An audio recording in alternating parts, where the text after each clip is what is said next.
Hey guys, कैसे हैं आप सब। I hope you are doing well. I am Sandeep, welcome to CSC circle. तो आज से हम लोग स्टार्ट करने जा रहे हैं करंट अफेयर का, जो मैंने आप लोगों से बोला था। ठीक है, तो ये मई मंथ का पूरा करंट अफेयर रहेगा हमारा, और ये यूपीएससी प्रीलिम्स 2021 के लिए पूरा कंप्लीट मई मंथ का ये करंट अफेयर है। ठीक है, तो इसमें हम लोग पूरा फुल मंथ के लगभग हमने शायद 102 क्वेश्चन इसमें इंक्लूड किए हैं टोटल, मतलब मई मंथ के मैंने छांट के निकाले हैं उसमें से। ठीक है, तो बहुत ही इम्पोर्टेंट और मतलब बैकग्राउंड इन्फॉर्मेशन के साथ इनको हम लोग डिस्कस करेंगे। ठीक है, तो इसमें जो ये 102 क्वेश्चन है, ये लगभग आपके जो है 300 क्वेश्चन बनेंगे अगर हम पूरा डिटेल में उसको देख लेंगे। ठीक है, तो हमारा ये बहुत ही अच्छा टेस्ट रहने वाला है।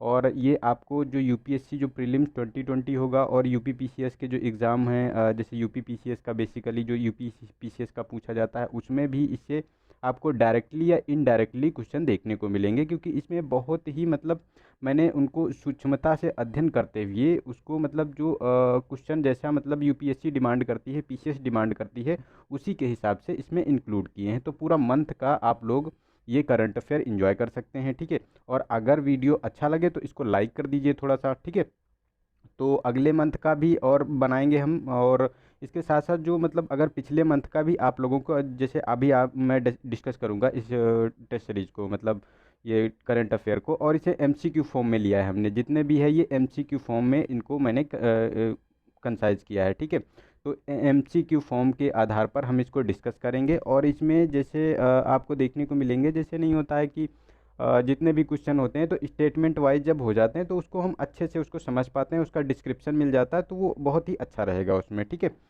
तो ये आपके लिए है। और अगर आपको ये अच्छा लगे तो बताना, पिछले मंथ का जैसे अप्रैल का है, जनवरी का है, फरवरी का है, तो ये भी मैं बना दूंगा। तो आप लोगों पे है कि अगर आप लोगों को ये कोर्स अच्छा लग रहा है तो आप लोग कमेंट कीजिए, बताइए कि अच्छा लग रहा है, तो उसी बेस पे हम आगे चलेंगे। ठीक है, तो जैसा भी हो आप लोग कमेंट सेक्शन में ज़रूर बताइएगा। ठीक है, और अगर इसमें करंट अफेयर का कोई क्वेश्चन आप लोगों को आता हो तो उसको भी मतलब क्योंकि टेस्ट फॉर्म में ही हम लोग टेस्ट सीरीज सॉल्व करते थे, तो मैंने सोचा कि टेस्ट फॉर्म में ही इन करंट अफेयर को बना दूं। ठीक है, तो ये बहुत ही अच्छे होने वाले हैं आप लोगों के लिए ये।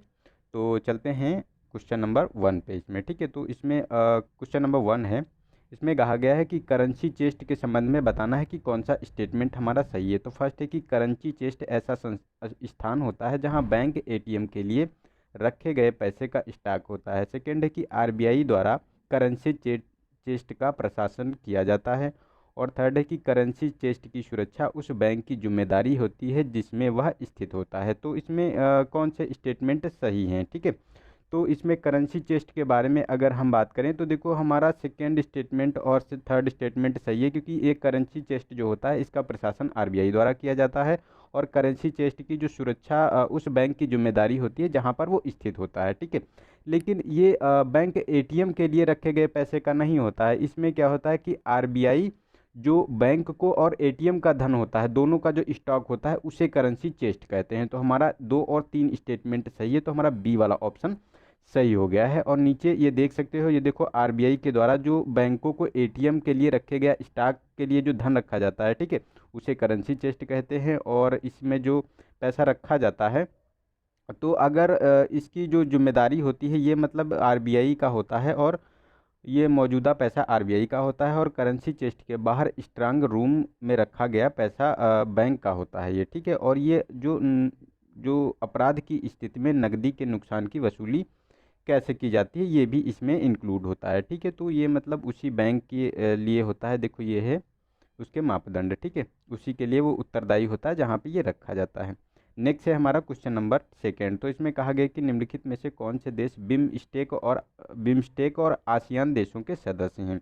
तो फर्स्ट है कि म्यांमार है, बी है कंबोडिया है, सेकेंड और थर्ड है थाईलैंड है, और फोर्थ है हमारा भूटान है। ठीक है, तो इसमें कौन कौन से देश आसियान और बिम्स्टेक दोनों में है। ठीक है, तो ये हमको बताना है। तो इसमें देखो कंबोडिया दोनों में शामिल नहीं है, क्योंकि म्यांमार और थाईलैंड, भूटान, ये दोनों मतलब आसियान और बिम्स्टेक दोनों में शामिल हैं।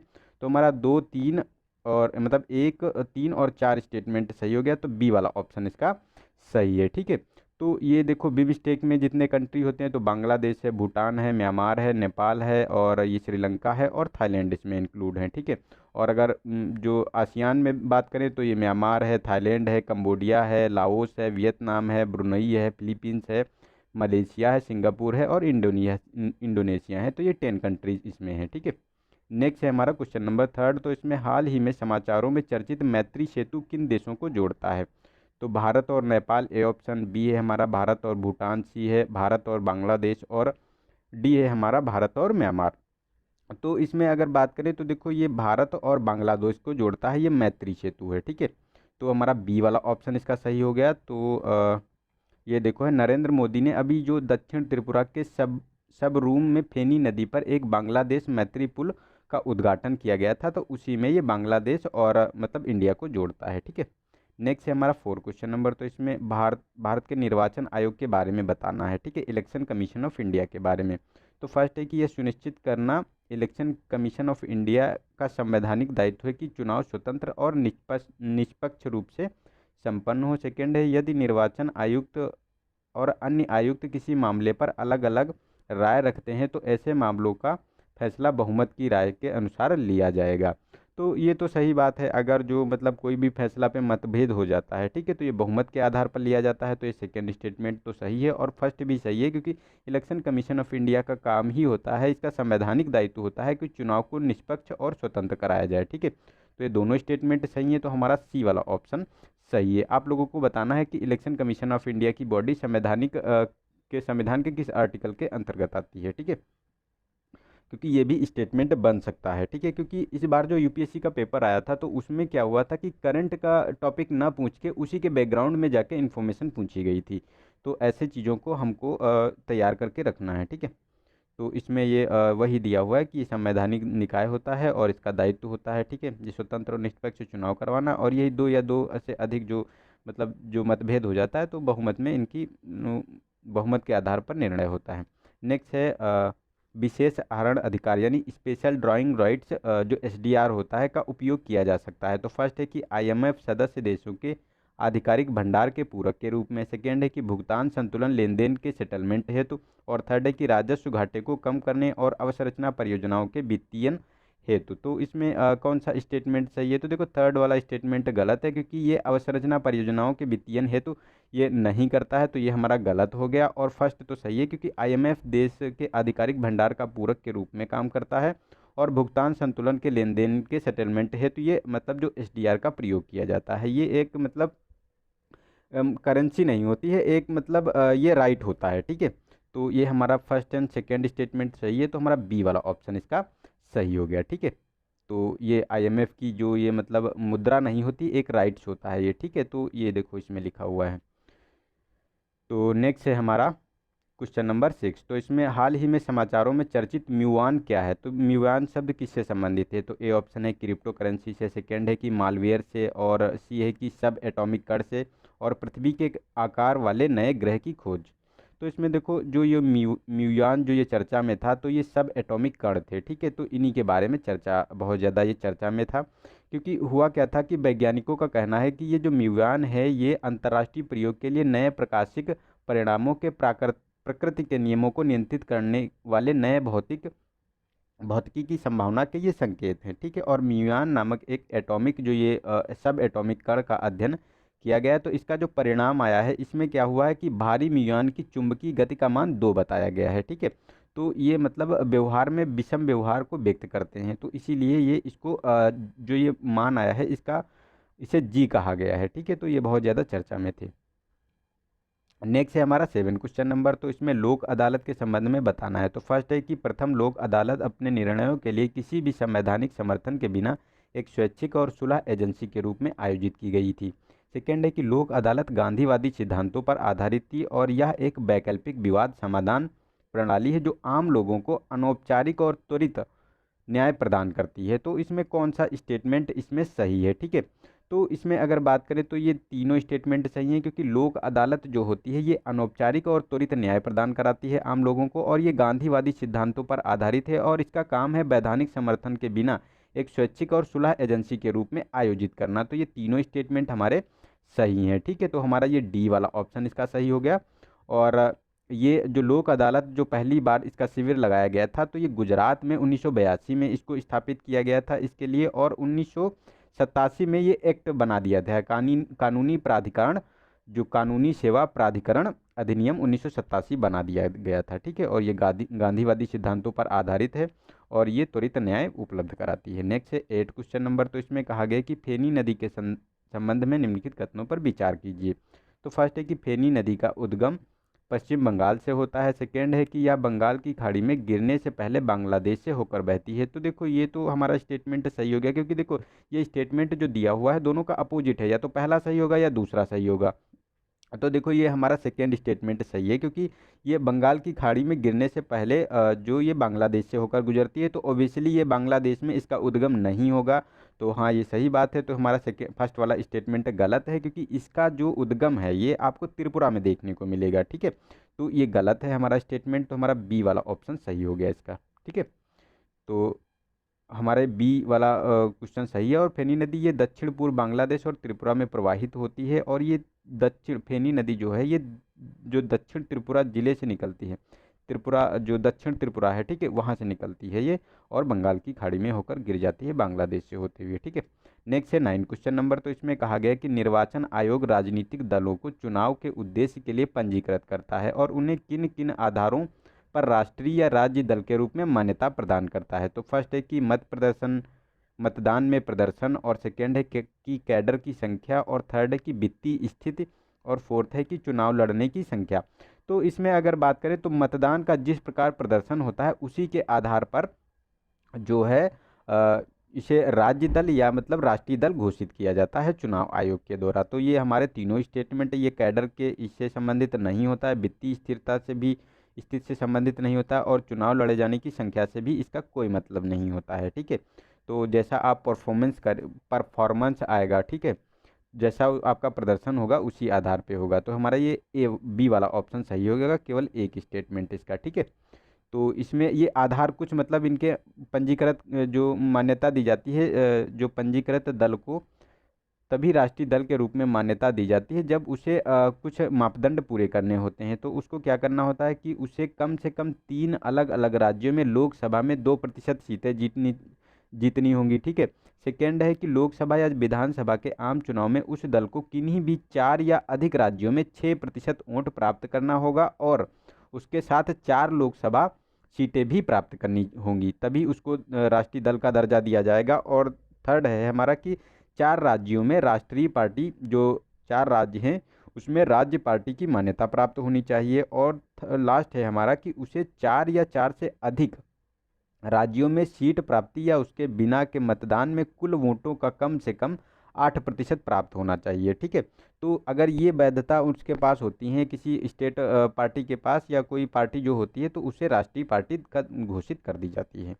नेक्स्ट है हमारा 10 क्वेश्चन नंबर। तो इसमें कहा गया है कि साइनोबैक्टीरिया के बारे में। तो ये साइनोबैक्टीरिया के संबंध में कौन सा स्टेटमेंट सही है। तो फर्स्ट है कि साइनोबैक्टीरिया सूक्ष्म जीव होते हैं जो सामान्यतः जल में पाए जाते हैं और कभी भी मृदा में भी पाए जाते हैं, मतलब कभी कभी मृदा में भी मिलते हैं और जल में भी पाए जाते हैं। सेकेंड है कि सभी साइनोबैक्टीरिया विषाक्त पदार्थों का उत्सर्जन नहीं करते हैं। और थर्ड है कि जलवायु परिवर्तन और बाढ़ वैश्विक तापमान साइनोबैक्टीरियल के एक अत्यधिक विकास को बढ़ावा देते हैं। तो ये तो सही बात है कि जलवायु परिवर्तन और जो इसका वैश्विक ताप बढ़ रहा है इससे इनका जो है विकास बहुत तेज़ी से होता है, ठीक है। तो ये तो स्टेटमेंट सही है, और फर्स्ट वाला भी सही है, क्योंकि साइनोबैक्टीरिया जो सूक्ष्म जीव होते हैं ये सामान्यतः तो जल में पाए जाते हैं, लेकिन कभी कभी ये मतलब मृदा में भी देखने को मिलते हैं, ठीक है। तो ये भी हमारा स्टेटमेंट सही है, और हमारा सेकेंड भी सही है, क्योंकि ये जो साइनोबैक्टीरिया होते हैं ये जो पदार्थों का जो विषाक्त पदार्थों का उत्सर्जन नहीं करते हैं। तो इनके संबंध में अगर हम बात करें तो ये कुछ जो साइनोबैक्टीरिया होते हैं ये विषाक्त पदार्थों का उत्सर्जन करते हैं, लेकिन सारे नहीं करते हैं, ठीक है। तो ये हमारा जो ये स्टेटमेंट है, तो ये भी हमारा स्टेटमेंट सही है, ठीक है। तो ये हमारा डी वाला ऑप्शन इसका सही हो गया। नेक्स्ट है हमारा, तो ये देखो है साइनोबैक्टीरिया के बारे में। तो ये न्यूज़ में क्यों था साइनोबैक्टीरिया, क्योंकि ये क्या हुआ है कि जो बोत्सवाना में 300 से अधिक हाथियों की मृत्यु हो गई है इसी साइनोबैक्टीरिया के कारण, ठीक है। तभी ये बहुत ज़्यादा न्यूज़ में था। तो ये बहुत ज़्यादा जलवायु परिवर्तन के समक्ष ये बहुत ज़्यादा इम्पैक्ट डालता है। नेक्स्ट है हमारा 11 क्वेश्चन नंबर। तो इसमें कहा गया है कि स्वेज नहर के बारे में बताना है। तो फर्स्ट है कि स्वेज नहर मिस्र का एक प्राकृतिक जलमार्ग है। सेकेंड है कि स्वेज नहर भूमध्य सागर को लाल सागर से जोड़ती है। तो देखो ये तो भूमध्य सागर को लाल सागर से जोड़ती है, ये तो सही है, लेकिन ये एक प्राकृतिक जलमार्ग नहीं है, इसे कृत्रिम रूप से तैयार किया गया था अंग्रेजों के द्वारा, ठीक है। तो ये हमारा सेकेंड स्टेटमेंट सही है, तो बी वाला ऑप्शन सही हो गया इसका, ठीक है। क्योंकि ये कृत्रिम समुद्र स्तरीय मार्ग है, ठीक है, और ये क्या करता है कि अटलांटिक को उत्तरी महासागर से सीधा मार्ग जो है ये बनाता है और भूमध्य सागर को लाल सागर से जोड़ता है, ठीक है। नेक्स्ट है हमारा 12 क्वेश्चन नंबर। तो इसमें कहा गया कि मुद्रा स्फीति लक्ष्यीकरण के संदर्भ में निम्नलिखित कथनों पर विचार कीजिए। तो फर्स्ट है कि मुद्रा स्फीति लक्ष्यीकरण का लक्ष्य मुद्रा की एक निर्दिष्ट वार्षिक दर प्राप्त करने के लिए मौद्रिक नीति को समायोजित करना है। सेकेंड है कि मुद्रा स्फीति लक्ष्यीकरण का सिद्धांत इस विश्वास पर आधारित है कि मूल्य स्थिरता को बनाए रखने से दीर्घकालिक आर्थिक विकास प्राप्त होता है और मुद्रा स्फीति को नियंत्रित करने के माध्यम से मूल्य स्थिरता प्राप्त होती है, ठीक है। तो ये देखो ये तो सही स्टेटमेंट है, ठीक है, और ये फर्स्ट वाला भी हमारा सही है, क्योंकि जो इसका लक्ष्य ही यही होता है कि वार्षिक दर प्राप्त करने के लिए मौद्रिक नीति को समायोजित करना, ठीक है। तो हमारे दोनों स्टेटमेंट ये सही है, तो हमारा सी वाला ऑप्शन सही हो गया, ठीक है। तो यही इसमें लिखा हुआ है। तो आप लोग क्या कीजिए कि इसका पीडीएफ मैं टेलीग्राम पे मतलब टेलीग्राम पे मैं डाल दूंगा, ठीक है। तो वहाँ आप लोग क्या करो कि वीडियो के नीचे टेलीग्राम का लिंक मिल जाएगा डिस्क्रिप्शन में, ठीक है, वहीं से आप टेलीग्राम का लिंक पे क्लिक करो और उसे ज्वाइन कर लो, ठीक है। तो वहाँ पे मैं पीडीएफ भी डाल दूंगा, तो अगर रिवाइज भी आप लोगों को करना है तो आप लोग बहुत ईजिली और बहुत जल्दी इसका रिवाइज भी कर लीजिए। वैसे तो 2-3 बार देख लीजिए वीडियो को, तो अच्छे से समझ में आ जाएगा, कोई दिक्कत नहीं होगी, ठीक है, क्योंकि बहुत सरल और सिंपल लैंग्वेज में मैंने क्वेश्चनों को इंक्लूड किया है, ठीक है। नेक्स्ट है हमारा क्वेश्चन नंबर 13। तो उमंगोट नदी जिसे भारत की सबसे स्वच्छ नदी माना जाता है स्थित है, तो कहाँ पे स्थित है? तो उत्तराखंड है, लद्दाख है, त्रिपुरा है, मेघालय है। तो देखो अगर उमंगोट नदी की बात की जाए तो ये आपको मेघालय की नदी है ये, तो हमारा डी वाला ऑप्शन सही है। क्योंकि ये न्यूज में क्यों है, क्योंकि ये क्या हुआ है कि एक्चुअली यहाँ पे सरकार क्या कर रही है, यहाँ पे बांध बनाना चाह रही है इस स्वच्छ नदी पे। तो उस वहाँ के गांव वालों ने बहुत ज़्यादा विरोध किया है लार्ज स्केल पे, तभी ये बहुत ज़्यादा न्यूज में थी, ठीक है।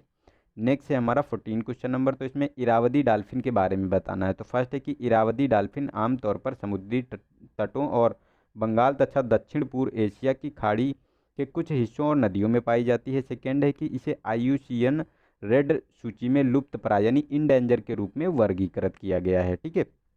तो देखो ये तो हमारा स्टेटमेंट, तो इसमें कौन सा स्टेटमेंट सही नहीं है ये बताना। देखो गाइज ये चीज़ें ज़रूर याद रखना आप लोग कि मतलब स्टेटमेंट में सही पूछा गया है या सही नहीं पूछा गया है। तो देखो ये जो इन डेंजर कैटेगरी में इसे रेड लिस्ट में सूचीबद्ध किया गया है, ठीक है।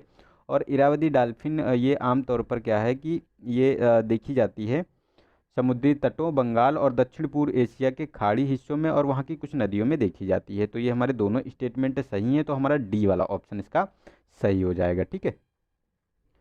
तो नेक्स्ट है हमारा क्वेश्चन नंबर 15। तो इसमें कहा गया है कि वर्ल्ड हैप्पीनेस रिपोर्ट 2021 किसके द्वारा जारी की जाती है, ठीक है। तो फर्स्ट ए ऑप्शन है विश्व स्वास्थ्य संगठन WHO, संयुक्त राष्ट्र सतत विकास समाधान नेटवर्क और संयुक्त राष्ट्र विकास कार्यक्रम UNDP, और डी है कि विश्व आर्थिक मंच। तो देखो ये जो वर्ल्ड हैप्पीनेस इंडेक्स रिपोर्ट होती है ये जारी की जाती है आपको संयुक्त राष्ट्र विकास समाधान नेटवर्क यानी UNSDSN के द्वारा जारी की जाती है, ठीक है। तो इसमें क्या हुआ कि 2021 की जो रिपोर्ट आई है तो उसमें सबसे खुशहाल देश ये फिनलैंड को पिछली बार भी फिनलैंड ही इसी पोजीशन पे बना हुआ था और इस बार भी इसे सबसे खुशहाल देश घोषित किया गया है। और इंडिया की पोजीशन की बात करें तो 149 देशों में 139 रही है इसकी, ठीक है। और 2019 में भारत की ये रैंक थी 140, ठीक है। तो ये चीज़ें आप लोगों को याद रखना थोड़ा सा है, ठीक है। और इसके जो मापदंड होते हैं, ठीक है, तो इसमें सकल घरेलू उत्पाद को इंक्लूड किया जाता है और स्वास्थ्य, जीवन प्रत्याशा और निवासियों की जो राय है वहाँ की, ठीक है। तो ये 3 मापदंड इसमें इंक्लूड किए जाते हैं। नेक्स्ट है हमारा 16 क्वेश्चन नंबर। तो बंगाल की खाड़ी बहु क्षेत्रीय तकनीकी और आर्थिकी सहयोग उपक्रम bay of Bengal initiative of multi sectoral technical and economic cooperation यानी बिम स्टेक के बारे में बताना है। तो इसमें 8 सदस्य देश शामिल हैं जो बंगाल की खाड़ी के समीपवर्ती और निकटवर्ती क्षेत्रों में स्थित हैं। सेकेंड है कि बैंकॉक घोषणा के माध्यम से अस्तित्व में आया था और यह सदस्य देशों के बीच एक अंतर्निहित मुक्त व्यापार समझौता है। जितने ये सदस्य देश हैं मतलब फ्री ट्रेड एग्रीमेंट की बात कर रहे हैं। तो इसमें कौन सा स्टेटमेंट सही नहीं है? तो देखो, अगर सही नहीं की बात की जाए इसमें, तो इसमें फ्री ट्रेड एग्रीमेंट का समझौता अभी तक इसमें नहीं हुआ है, तो ये गलत है स्टेटमेंट। और ये इसमें जो देखने को मिलेंगे, तो जो इसमें 7 कंट्री देखने को मिलेंगे, ना कि 8 देश हैं, ठीक है। तो ये भी गलत है। और सेकेंड स्टेटमेंट सही है, क्योंकि बैंकॉक जो घोषणा हुई थी उसी के संबंध में ये अस्तित्व में आया था। तो हमारा इसमें कौन सा सही नहीं है? तो 1 और 3 स्टेटमेंट सही नहीं है, तो हमारा सी वाला ऑप्शन इसका सही हो गया, ठीक है। तो ये बैंकॉक घोषणा जो हुई थी, ठीक है, डिक्लेरेशन आया था, तो 1997 में किया गया था। और ये इसमें देखो, फ्री ट्रेड एग्रीमेंट जो है ये नहीं, इसमें इसका प्रयोग नहीं हुआ है। और ये जो संगठन है ये काम करता है जो सर्वोत्तम प्रथाओं को साझा करने के पर आधारित है, जैसे कृषि, सार्वजनिक स्वास्थ्य, निर्धनता उन्मूलन, आतंकवाद रोधी, पर्यावरण, संस्कृति के क्षेत्र में ये काम करता है, ठीक है। नेक्स्ट है हमारा 17 क्वेश्चन नंबर। तो इसमें कहा गया कि ग्रैंड हाउड जो नक्सलियों के खिलाफ विद्रोह विरोधी अभियान के रूप में जाना जाता है, यह किस राज्य में संबंधित है? तो ये किस राज्य से संबंधित है? तो ए ऑप्शन है आंध्र प्रदेश, बी है झारखंड, सी है उड़ीसा और डी है छत्तीसगढ़। तो इसका देखो, ए वाला ऑप्शन सही है। ये जो नक्सलियों के खिलाफ जो विद्रोह अभियानों को जो ये दबाया जाता है, ये ग्रे हाउड, ये एक मतलब आंध्र प्रदेश का एक अभियान है, ठीक है, उसी के द्वारा ये चालू किया गया है। तो उन्हें दबाने के लिए काम किया जाता है, ये मतलब पुलिस बल की एक विशेष इकाई के रूप में ये काम करता है, ठीक है। नेक्स्ट है हमारा 18 क्वेश्चन नंबर। तो इसमें कहा गया कि भारत में निर्वाचन प्रणाली की जांच करने के लिए निम्नलिखित में से कौन सी समिति गठित की गई, मतलब कौन सी समिति गठित नहीं की गई है? तो ए ऑप्शन है दिनेश गोस्वामी समिति, बी है कि इंद्रजीत गुप्ता समिति, सी है नरसिम्हन समिति और डी है तनखा समिति। तो इसमें देखो, जो सी वाला ऑप्शन है ये सही है, क्योंकि ये जो नरसिम्हन समिति, तो ये आर्थिक सुधार से संबंधित थी, ना कि चुनाव सुधारों से, ठीक है। और ये जो गोस्वामी समिति है, इंद्रजीत गुप्ता समिति है और तनखा समिति है, ये समितियां आपको देखने को मिलेंगी जो निर्वाचन सुधार से संबंधित हैं, उनकी जांच से, ठीक है। तो 1974 से 2011 तक जो निर्वाचन प्रणाली और चुनाव मशीनरी, चुनाव प्रक्रिया की जांच करने के लिए समितियों को गठित किया गया है। ये समितियां निम्नलिखित हैं। तो देखो, ये एक ताराकुंडे समिति थी, इसी के संबंधित है। और ये गोस्वामी समिति है, बोहरा समिति है, इंद्रजीत गुप्ता समिति है, भारत का विधि आयोग इसी के संबंध में गठित किया गया था। और ये चलैया NN चलैया की अध्यक्षता में ये कार्य किया गया था राष्ट्रीय आयोग के संबंध में, ठीक है। और ये जो चुनाव आयोग आया था इसका, और बीरप्पा मोइली की अध्यक्षता में जो ARC रिपोर्ट देखने को मिली थी, तनखा समिति थी, ठीक है। तो ये सारी आपको देखने को मिलेंगी जो चुनाव से संबंधित समितियां हैं, ठीक है। तो इस पर एक बार नज़र डाल लेना या 2-3 बार इनको देख लेना, ठीक है। नेक्स्ट है, सरकार ने हाल ही में तापीय विद्युत संयंत्रों को आपूर्ति किए जाने वाले कोयले की अनिवार्य धुलाई को समाप्त करने हेतु पर्यावरण संरक्षण अधिनियम इन्वायरमेंट प्रोटेक्शन एक्ट में संशोधन किया है। इस संदर्भ में धुले हुए कोयले का उपयोग करने के लिए निम्नलिखित में से क्या लाभ हो सकते हैं?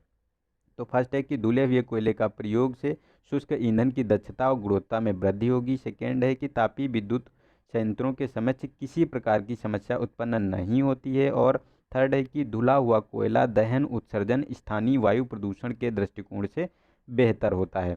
तो देखो, ये तीनों स्टेटमेंट सही हैं, क्योंकि धुले हुए कोयले जो होता है वो उसकी दक्षता व गुणवत्ता में वृद्धि होती है। साथ ही साथ जो तापीय संयंत्रों के समक्ष किसी भी प्रकार की भी समस्या नहीं उत्पन्न होती है और प्रदूषण भी कम होता है इससे, ठीक है। तो ये तीनों स्टेटमेंट सही है, तो हमारा डी वाला ऑप्शन सही हो गया इसका। तो वही सब लिखा हुआ है, ठीक है, उसी के बारे में है। ये दहनशील सामग्री के लिए अनावश्यक परिवहन में कमी भी लाता है, ठीक है। नेक्स्ट है हमारा 20 क्वेश्चन नंबर। तो इसमें आदर्श आचार संहिता के संबंध में बताना है, ठीक है। तो आदर्श आचार संहिता राजनीतिक दलों, उम्मीदवारों, सरकारों को चुनाव के दौरान पालन करने के लिए निर्धारित दिशा निर्देशों का एक समूह है। और ये आदर्श आचार संहिता को भारतीय निर्वाचन आयोग के द्वारा अनुच्छेद 324 के तहत अपनी शक्तियों के प्रयोग करते हुए जारी किया जाता है। तो इसमें कौन सा स्टेटमेंट ये इसमें सही है, ये हमको बताना है इसमें, ठीक है। तो फर्स्ट वाला स्टेटमेंट तो ऑब्वियसली सही है, क्योंकि जो राजनीतिक दल होते हैं और उम्मीदवार होते हैं और सरकार का चुनाव होता है उसी के दौरान ये पालन करने के लिए बात की जाती है इनकी, ठीक है। और सेकेंड भी सही है, क्योंकि निर्वाचन जो प्रणाली है इसको जो ये आचार संहिता जारी करने की शक्ति प्राप्त होती है, ये अनुच्छेद 324 के अंतर्गत प्राप्त होती है। तो दोनों स्टेटमेंट सही है, तो हमारा सी वाला ऑप्शन इसका सही है, ठीक है। नेक्स्ट है हमारा क्वेश्चन नंबर 21। तो इसमें देपसांग मैदान के संबंध में बताना है कि किनके मध्य एक विवादित क्षेत्र है। तो फर्स्ट है कि भारत और नेपाल, ए ऑप्शन। बी है हमारा भारत और चीन। सी है चीन और भूटान। और डी है भारत और पाकिस्तान। तो देखो ये बी वाला ऑप्शन सही है, क्योंकि चीन और भारत के बीच ये विवादित स्थल है। ठीक है, तो ये उसी के बारे में है। और ये विवादित क्यों है, क्योंकि ये कश्मीर का जो अक्साई चीन वाला क्षेत्र है उसी में ये देखने को मिलेगा, लद्दाख वाले क्षेत्र में ये मतलब मैदान है। वहाँ पे ये भारत अपना दावा करता है और चीन अपना दावा करता है, तो उसी के संबंध में ये विवाद की स्थिति बनी हुई है। ठीक है, नेक्स्ट है 22। तो इसमें अंतर्राष्ट्रीय महत्व के वेटलैंड पर रामसर कन्वेंशन के बारे में कथनों पर विचार करना है। तो कौन सा स्टेटमेंट इसमें सही है। तो फर्स्ट है कि अंतर्राष्ट्रीय महत्व के वेटलैंड पर रामसर कन्वेंशन विशेष रूप से वाटरफॉल हैबिटेट के रूप में वेटलैंड के संरक्षण और स्थायी उपयोग के लिए एक संधि है, और इसका उद्देश्य जैविक विविधता के संरक्षण और मानव जीवन को बनाए रखने के लिए आर्द्र भूमि और वैश्विक नेटवर्क विकसित करना है। और थर्ड है कि अंतर्राष्ट्रीय प्राकृतिक संरक्षण यानी IUCN रामसर कन्वेंशन के लिए अंतर्राष्ट्रीय भागीदारी यानी IOP में से एक है, जो विशेषज्ञ तकनीकी सलाह और वित्तीय सहायता प्राप्त करता है। तो देखो ये सही बात है, IUCN इसको तकनीकी सलाह और वित्तीय सहायता प्राप्त करता है, और इसका उद्देश्य होता है कि जो विविधता के संरक्षण और मानव जीवन को बनाए रखने के लिए आर्द्र भूमि का वैश्विक नेटवर्क विकसित करना, और ये वाटरफॉल हैबिटेट के रूप में वेटलैंड के संरक्षण और स्थायी उपयोग के लिए एक संधि है। तो ये तीनों स्टेटमेंट हमारे इसमें सही हैं। ठीक है, तो डी वाला ऑप्शन सही हो गया। और इसमें अगर बात करें तो ये जो रामसर कन्वेंशन आई थी, तो ये 1971 में देखने को मिली थी। एक ईरान का शहर था। ठीक है, ईरान का शहर है रामसर, उसी के नाम पे ये रखा गया था। ठीक है, तो ये ईरानी शहर के नाम पर है, और ये क्या करती है कि रामसर कन्वेंशन हस्तांतरित आर्द्र भूमि की पारिस्थितिक चरित्र के संरक्षण के लिए सबसे पुरानी मतलब इंटर गवर्नमेंटल ये एग्रीमेंट है। ठीक है, तो ये उसी के संबंध में है। तो ये इसमें काम करता है, देखो वेटलैंड भोजन, जल, फाइबर, भू और पुनर्जलन, जल शोधन, बाढ़ संतुलन, कटाव, मृदा और जलवायु विनिमय जैसे महत्वपूर्ण संसाधनों के लिए काम करता है ये। ठीक है, नेक्स्ट है 23। तो न्यूनतम समर्थन मूल्य यानी MSP के बारे में बताना है। तो फर्स्ट है कि हाल ही के वर्षों में दक्षिणी राज्यों में उत्पादित चावल के 70% से अधिक को MSP पे खरीदा गया है। सेकेंड है कि MSP पहले कानून का हिस्सा नहीं था और ना ही आज भी किसी कानून का हिस्सा है। थर्ड है कि हरित क्रांति के समय MSP की घोषणा की जा रही है। तो ये हरित क्रांति से ये MSP की अवधारणा चली आ रही है 1966-67 से। ठीक है, उसी समय हरित क्रांति आई थी इंडिया में। और ये जो मतलब MSP है, ये पहले भी किसी कानून का हिस्सा नहीं था और आज भी किसी कानून का हिस्सा नहीं बनाया गया है। लेकिन ये वाला गलत स्टेटमेंट है। दक्षिणी राज्यों द्वारा उत्पादित चावल के 70% से अधिक MSP पर खरीदा गया है, तो ये गलत स्टेटमेंट है, क्योंकि ये जो खरीदा जाता है तो उत्तर के जैसे हरियाणा, पंजाब, यहाँ पे चावल बहुत मात्रा में होता है, तो यहाँ पे ये चीज़ें देखी जाती हैं कि मतलब यहाँ चावल यहाँ से ज़्यादा खरीदा जाता है MSP पे। ठीक है, तो ये गलत है स्टेटमेंट। तो हमारा 2 और 3 स्टेटमेंट सही हो गया, तो सी वाला ऑप्शन इसका सही है। ठीक है, और जो ये MSP होता है ये पहले भी कानून का हिस्सा नहीं था। तो ये आप लोग देख सकते हैं कि ये मिनिमम सपोर्ट प्राइस होता है, कि क्रॉप जो होती है, ठीक है, कि उससे नीचे दाम पर जो है मतलब अगर आपका माल नहीं बिक रहा है, आपका चावल या धान नहीं बिक रहा है, जितनी भी क्रॉप है, 23rd क्रॉप ये हैं इसमें MSP में। ठीक है, अगर ये आपकी नहीं बिक रही हैं तो एक मिनिमम सपोर्ट प्रोवाइड कराती है कि इससे नीचे आप नहीं बेचो। अगर इससे नीचे कोई खरीद रहा है तो आप आके सरकार को बेच दो। ठीक है, तो वो खरीदेगी। तो उसी लिए ये एक मतलब गारंटी होती है। और इसमें जो इंक्लूड किया जाता है, तो इसमें A2 ये कॉस्ट होती है। A2 में होता है कि जैसे फर्टिलाइजर, केमिकल, लेबर, फ्यूल और इरिगेशन सिस्टम, ये सब इसमें इंक्लूड होता है A2 में। और A2+F मतलब फैमिली की जो लेबर कॉस्ट होती है उसे इंक्लूड किया जाता है। और उसमें C2 को ये इंक्लूड किया जाता है कि मतलब अदर जो भी होता है उसी पे मतलब लाभ बढ़ा के दिया जाता है। तो ये 50% होता है लाभ लगभग। ठीक है, तो ऐसे इसको इंक्लूड किया जाता है।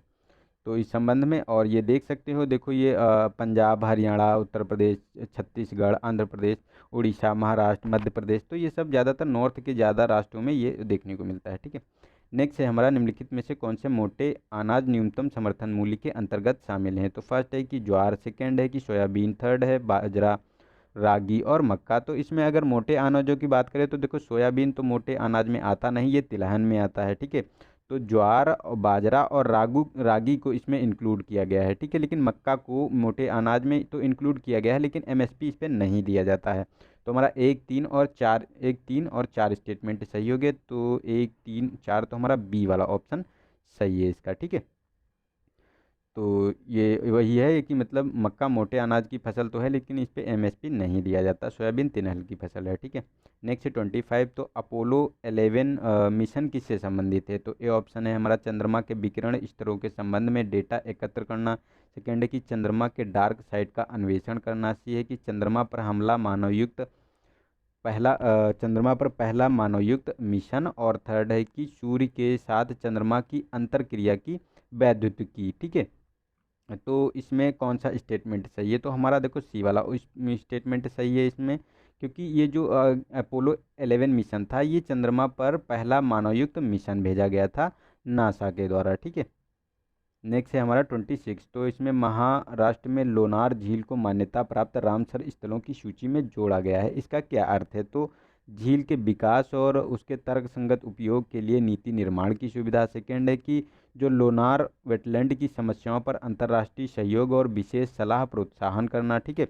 और ये जो है थर्ड वाला कि लोनार के प्राकृतिक पारिस्थितिकी तंत्र के साथ दुर्लभ और स्थानिक प्रजातियों की अस्तित्व को सुनिश्चित करने में मदद करना। तो देखो ये तो काम होता ही है, जो वेटलैंड में अगर आप जो आ गए तो उसके लिए सहयोग सलाह और उसकी मदद सुनिश्चित करने का काम करता है। तो ये तीनों स्टेटमेंट सही हैं। और नीति निर्माण की भी मतलब इसमें बात की जाती है, इसकी सुविधा दी जाती है। तो हमारा ये जो डी वाला ऑप्शन सही है, ठीक है। ये इनकरेक्ट हो गया कुछ, ठीक है, ये मिस प्रिंट हो गया है, ठीक है। तो हमारा ये डी वाला ऑप्शन सही है, तीनों स्टेटमेंट सही है इसमें, ठीक है। तो ये देख सकते हो वेटलैंड का अर्थ का मतलब होता है कि प्रचार प्रतिष्ठा में वृद्धि, अनुदान के माध्यम से सहायता और इसके तर्कसंगत उपयोग के लिए नीति निर्माण की सुविधा, और वेटलैंड के अंतर्राष्ट्रीय सहयोग और विकास सलाह को प्रोत्साहन देना, और दुर्लभ और स्थानीय प्रजातियों को अस्तित्व को सुनिश्चित करने में मदद करना, ठीक है। नेक्स्ट है 27, तो इसमें कहा गया है कि एक भ्रंश चट्टान को दो ब्लॉक के बीच में दरारी क्षेत्र होता है। सेकेंड है कि हिमालय फ्रंटल थ्रस्ट FHFT भारतीय और यूरेशियन टेक्टोनिक प्लेटों की सीमा के साथ स्थित एक भौगोलिक भ्रंश है। थर्ड है कि पर्वत हिमालय श्रृंखला के साथ भारत और यूरेशिया के बीच टकराव क्षेत्र विश्व के सबसे भूकंपी क्षेत्र में से एक है। तो कौन सा इसमें स्टेटमेंट हमारा सही है? तो इसमें देखो तीनों स्टेटमेंट सही हैं, क्योंकि ये जो भ्रंश है ये दो ब्लॉकों के बीच जो दरार होती है उसमें देखने को मिलता है। और हिमालय में जो ये फ्रंटल थ्रस्ट है, ठीक है, ये भारतीय और यूरेशियन टेक्टोनिक प्लेटों की एक सीमा होती है, जिसमें क्या होता है कि ये पैरेलल ये गति करती हैं ये प्लेटें, ठीक है, इस तरह से, मतलब एक इस तरफ से एक उस तरफ से, मतलब पैरेलल ये गति करती हैं। और ये यूरेशिया के बीच टकराव और भारत और यूरेशिया के बीच टकराव का क्षेत्र है, और ये भूकंपी क्षेत्रों में से एक है। तो ये तीनों स्टेटमेंट हमारे सही हैं। तो हमारा डी वाला ऑप्शन इसका सही है, ठीक है। तो ये उसी के बारे में बात की जा रही है, टेक्टोनिक प्लेटों की सीमा पर स्थित होता है। और ये कोपली फाल्ट भोपाल कोपली फाल्ट भूटान हिमालय से बर्मा आर्क तक 300 किलोमीटर उत्तर पश्चिम तक स्थित एक ट्रेडिंग फॉल्ट है, ठीक है। तो ये देखने को मिलता है। तो इसमें अभी एक थोड़ा सा मतलब इसमें बदलाव देखा गया था, तो इसीलिए ये मतलब न्यूज में था, ठीक है। नेक्स्ट है हमारा क्वेश्चन नंबर 28, तो इसमें हाल ही में नेशनल एलाइड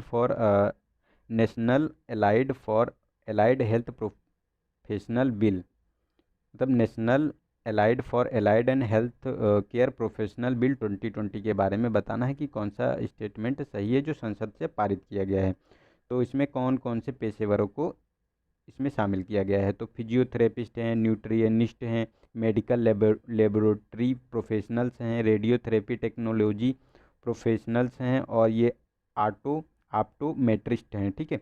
तो इसमें फिजियोथेरेपिस्ट, न्यूट्रिशनिस्ट और इनको मतलब चारों पांचों को इंक्लूड किया गया है, ठीक है।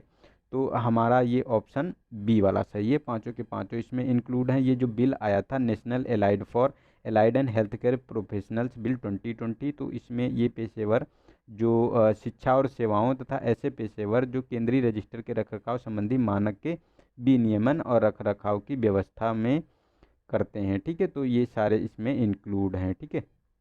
और इतने प्रोफेशंस जैसे इससे 50 और ऐसे ही प्रोफेशंस जो इससे 50 और हैं, ठीक है, उनको भी इसमें मान्यता दी गई है। और 10 पेशेवर ऐसे हैं जो नीतियों और मानकों में फ्रेम करने, पेशेवर आचरण को विनियमित करने, योग्यता निर्धारित करने एवं केंद्रीय रजिस्टर बनाने और बनाए रखने के लिए समर्थन किया जाएगा इनके द्वारा। ठीक है।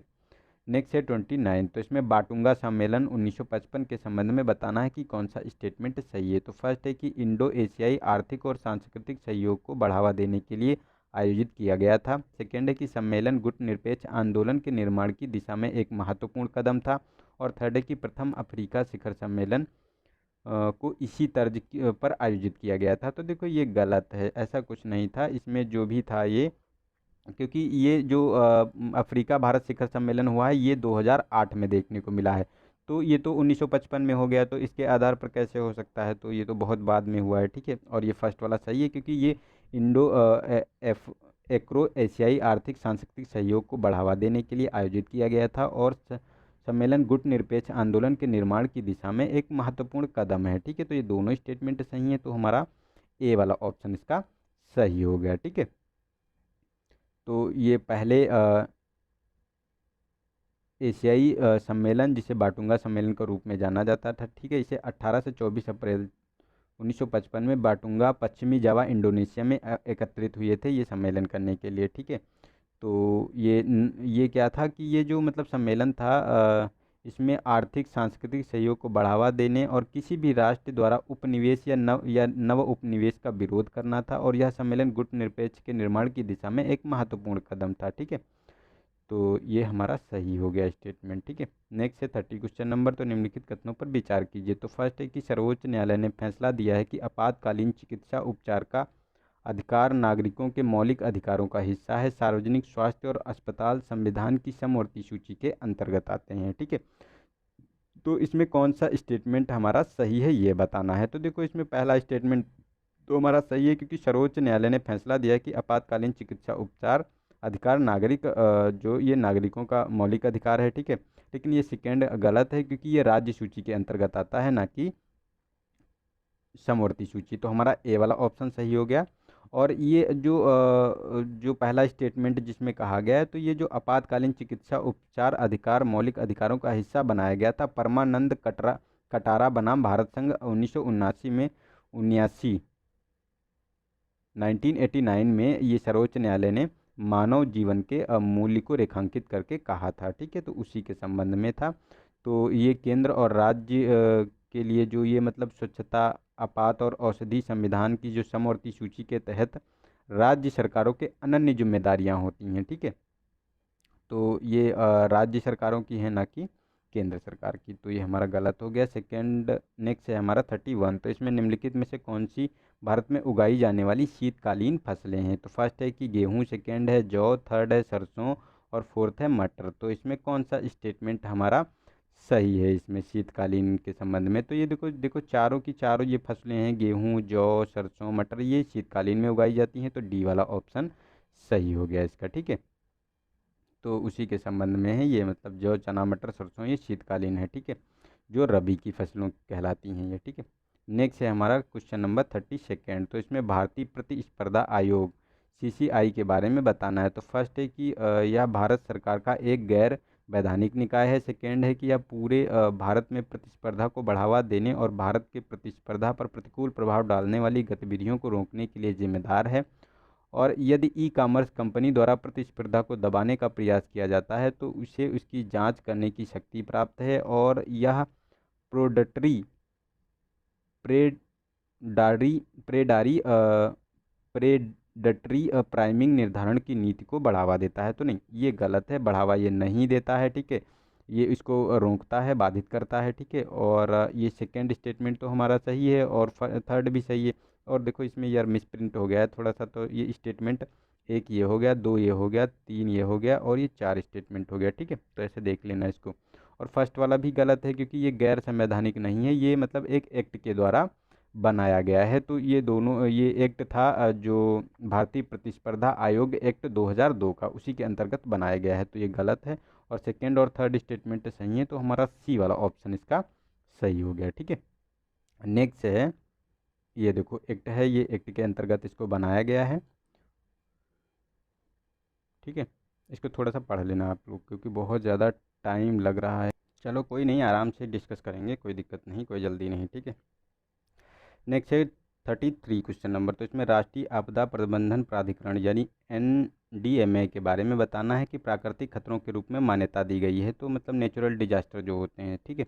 तो फर्स्ट है कि दावानल, सेकंड है हीट वेव, थर्ड है भूस्खलन और फोर्थ है महामारी रोगों का प्रकोप। तो इसमें अगर बात करें तो देखो, दावा नल को इसमें ये नेचुरल डिजास्टर में नहीं, ह्यूमन मैन मेड डिजास्टर के रूप में कहा गया है, इसको घोषित किया गया है। और महामारी को भी इसमें घोषित नहीं किया गया है, ठीक है। तो ये दोनों स्टेटमेंट गलत हैं और फर्स्ट एंड थर्ड सही है, क्योंकि हीट वेव और भूस्खलन को इसके अंतर्गत शामिल किया गया है। तो हमारा ये बी वाला ऑप्शन सही हो गया, ठीक है, सेकेंड और थर्ड स्टेटमेंट। तो इसमें जो ये देखो श्रेणियों में बांटा गया है। तो इसमें देखो, ये मैन मेड डिजास्टर है, केमिकल, न्यूक्लियर और बायोलॉजिकल, तो इनको मैन मेड बोला गया है। और जो tsunami, cyclone, heat wave, landslide, urban flood, earthquake, तो इसको जो है आपको नेचुरल डिजास्टर की सूची में रखा गया है, ठीक है। तो ये आप देख सकते हैं, इसको मैंने अच्छे से ये टेबल मिल गया तो इसको ऐड कर दिया था ताकि आप लोगों को आसानी हो जाए, ठीक है। नेक्स्ट है कभी कभी समाचारों में चर्चित स्वामित्व योजना। तो ये स्वामित्व योजना क्या है? तो ए ऑप्शन है बेहतर प्रौद्योगिकी का उपयोग करके सभी ग्रामीण संपत्तियों का सर्वेक्षण करना। सेकेंड है कि कृषि बीमा योजना। थर्ड है कि किसान परिवारों को आय सहायता प्रदान करना। और डी है कि लघु सीमांत कृषकों के लिए वृद्धावस्था पेंशन योजना, ठीक है। तो इसमें अगर बात करें तो देखो, ये फर्स्ट ए वाला ऑप्शन सही है, क्योंकि बेहतर प्रौद्योगिकी का उपयोग करके सभी ग्रामीण संपत्तियों का सर्वेक्षण करने के लिए ये बात की जा रही है। और इसे लॉन्च किया गया था, ये जो पंचायती राज दिवस मनाया गया था 24 अप्रैल को, ठीक है, तभी ये लॉन्च किया गया था। तो ये प्रधानमंत्री द्वारा लॉन्च किया गया था। तो ये हमारा ए वाला ऑप्शन सही हो गया। नेक्स्ट है, तो ये हमारे देखो गाँव के सर्वेक्षण के लिए बनाया गया पंचायती राज मंत्रालय की एक नई पहल है, ठीक है। और इसमें 6.62 लाख गांव शामिल किए गए हैं और इसमें ड्रोन का इस्तेमाल किया जाएगा, ठीक है, रिकॉर्ड को तैयार करने में। नेक्स्ट है 35। तो इसमें कहा गया है कि निम्नलिखित कथनों पर विचार कीजिए। तो फर्स्ट है कि स्टारशिप एक पुनः प्रयोज्य परिवहन प्रणाली है जिसमें स्पेस एक्स एक क्रूज और कार्गो के लिए पृथ्वी की कक्षा, चंद्रमा और मंगल के लिए डिजाइन किया गया है। सेकंड है कि नासा के आर्टेमिस कार्यक्रम की योजना इस दशक में मनुष्यों को चंद्रमा पर भेजने की है, ठीक है। तो इसमें कौन सा स्टेटमेंट सही है ये बताना है। तो देखो, दोनों स्टेटमेंट सही है, क्योंकि नासा का जो आर्टेमिस मिशन है इसका काम ही है कि मनुष्यों को इस दशक में चंद्रमा पे भेजना, ठीक है। और ये स्टारशिप एक पुनः प्रयोज्य परिवहन प्रणाली है जिसके द्वारा क्या, इसकी जो स्पेस एक्स है इसके द्वारा क्रूज और कार्गो के लिए पृथ्वी की कक्षा, चंद्रमा और मंगल के लिए डिजाइन किया गया है, वहाँ सामान ले जाने के लिए, ठीक है। तो ये दोनों स्टेटमेंट सही है, तो सी वाला ऑप्शन इसका सही हो गया। और ये बहुत बड़ी परियोजना है। इसके द्वारा जो ये कार्गो है, ये दुनिया का सबसे शक्तिशाली लॉन्च वाहन है और इसे पृथ्वी की कक्षा में 100 मीट्रिक टन से अधिक ले जाने की क्षमता रखता है, ठीक है। तो ये बहुत ही जो स्पेस एक्स के जो फाउंडर हैं उनके द्वारा ये तैयार किया गया है, ठीक है। तो ये पहुंचा सकता है। इसमें क्या होगा कि कार्गो और चालक दल दोनों को अंतर्राष्ट्रीय अंतरिक्ष स्टेशन तक पहुंचा सकता है। और विकसित होने के बाद स्टारशिप मानवयान विकास अनुसंधान के लिए बड़ी मात्रा में कार्गो को चंद्रमा तक ले जाने में मदद करेगा, ठीक है। नेक्स्ट है हमारा क्वेश्चन नंबर 36। तो इसमें कहा गया कि निम्नलिखित कथनों पर विचार कीजिए। तो फर्स्ट है कि संविधान केंद्र सरकार को संसद का सत्र न चलने के दौरान कानून बनाने की अनुमति प्रदान करता है। सेकेंड है कि अध्यादेश को केवल 2 बार पुनः प्रख्यापित किया जा सकता है। और थर्ड है कि किसी राज्य का राज्यपाल केवल राष्ट्रपति की स्वीकृति से अध्यादेश जारी कर सकता है। तो नहीं, ये गलत है, राष्ट्रपति की स्वीकृति की आवश्यकता नहीं होती। इसमें आर्टिकल 213 का में ये उपबंध होता है कि राज्यपाल अध्यादेश जारी कर सकता है, तो ये गलत है। और ये भी हमारा गलत है, क्योंकि 3 बार अध्यादेश को 3 बार जो है पुनः प्रख्यापित किया जा सकता है, तो ये भी गलत है। और ये फर्स्ट वाला सही है, क्योंकि संविधान केंद्र को संसद सत्र न चलने के दौरान कानून बनाने की शक्ति देता है, आर्टिकल 123 के अंतर्गत अध्यादेश जारी करने की शक्ति, ठीक है। तो हमारा फर्स्ट वाला स्टेटमेंट सही है, सेकेंड और थर्ड गलत हैं। तो देखो, इसमें गलत पूछा गया है कि कौन सा स्टेटमेंट है, ठीक है। तो सेकेंड और थर्ड गलत हैं, तो हमारा सी वाला ऑप्शन इसका सही हो गया, ठीक है। नेक्स्ट है हमारा क्वेश्चन नंबर 37। तो इसमें कहा गया है कि telecom regulatory authority of India यानी ट्राई के किन विषयों पर आदेश और निर्देश जारी करता है। तो प्रशुल्क फर्स्ट स्टेटमेंट है। सेकेंड है कि भारत में ब्रॉडबैंड की बढ़ती पहुंच और डायरेक्ट टू होम यानी DTH सेवाएं और मोबाइल नंबर पोर्टेबिलिटी, ठीक है। तो इसमें अगर बात करें तो इसमें ये प्रशुल्क पर जो ए स्टेटमेंट है, ठीक है, तो इसमें जो ये प्रशुल्क होता है इस पे भी जारी कर सकता है, ब्रॉडबैंड की बढ़ती पहुंच पर डायरेक्ट टू होम सेवाएं, और ये मोबाइल पोर्टेबिलिटी जो होती है मोबाइल नंबर की, तो इस पे भी ये आदेश और निर्देश जारी कर सकता है ट्राई, ठीक है। तो ये चारों स्टेटमेंट सही है, तो हमारा डी वाला ऑप्शन सही हो गया। और ये telecom regulatory authority of India नियमित रूप से प्रशुल्क कनेक्शन इंटरफेस सेवा गुणवत्ता डायरेक्ट टू होम, ये इन पे सब ये मतलब जारी करता है, ठीक है। नेक्स्ट है 38 क्वेश्चन नंबर, तो इसमें बताना है कि कौन सा स्टेटमेंट सही है। तो फर्स्ट है कि क्षुद्र ग्रहों की तुलना में सूक्ष्म चट्टानी पिंड होते हैं जो सूर्य की परिक्रमा करते हैं। सेकेंड है कि सौर मंडल में ग्रहों और अन्य पिंडों के बनने के लाखों वर्ष बाद क्षुद्र ग्रह बने थे। और ओरेसिस रेक्स क्षुद्र ग्रह से नमूने प्राप्त करने वाला यूरोपीय अंतरिक्ष एजेंसी का प्रथम मिशन था। तो नहीं, ये गलत है। ये यूरोपीय जो ओरेसिस रेक्स था, ठीक है, ये मिशन जो था ये नासा का था, ना कि इसका था, ठीक है। तो ये हमारा गलत हो गया। और ये जो कार्बन पिंड होते हैं, ठीक है, मतलब जो सौरमंडल में ग्रह या अन्य पिंड बनने की लाखों वर्ष बाद क्षुद्र ग्रह बने, तो नहीं, ये गलत है। ये नेचुरल प्राकृतिक प्रक्रिया है, ये उसी समय बने थे और ये मतलब बनते रहते हैं, ठीक है। और ये फर्स्ट वाला स्टेटमेंट चाहिए, क्योंकि क्षुद्र ग्रहों की तुलना में सूक्ष्म चट्टानी पिंड होते हैं जो सूर्य की परिक्रमा करते हैं। तो हमारा ए ऑप्शन सही है, तो हमारा मतलब बी वाला ऑप्शन सही है, केवल एक स्टेटमेंट, ठीक है।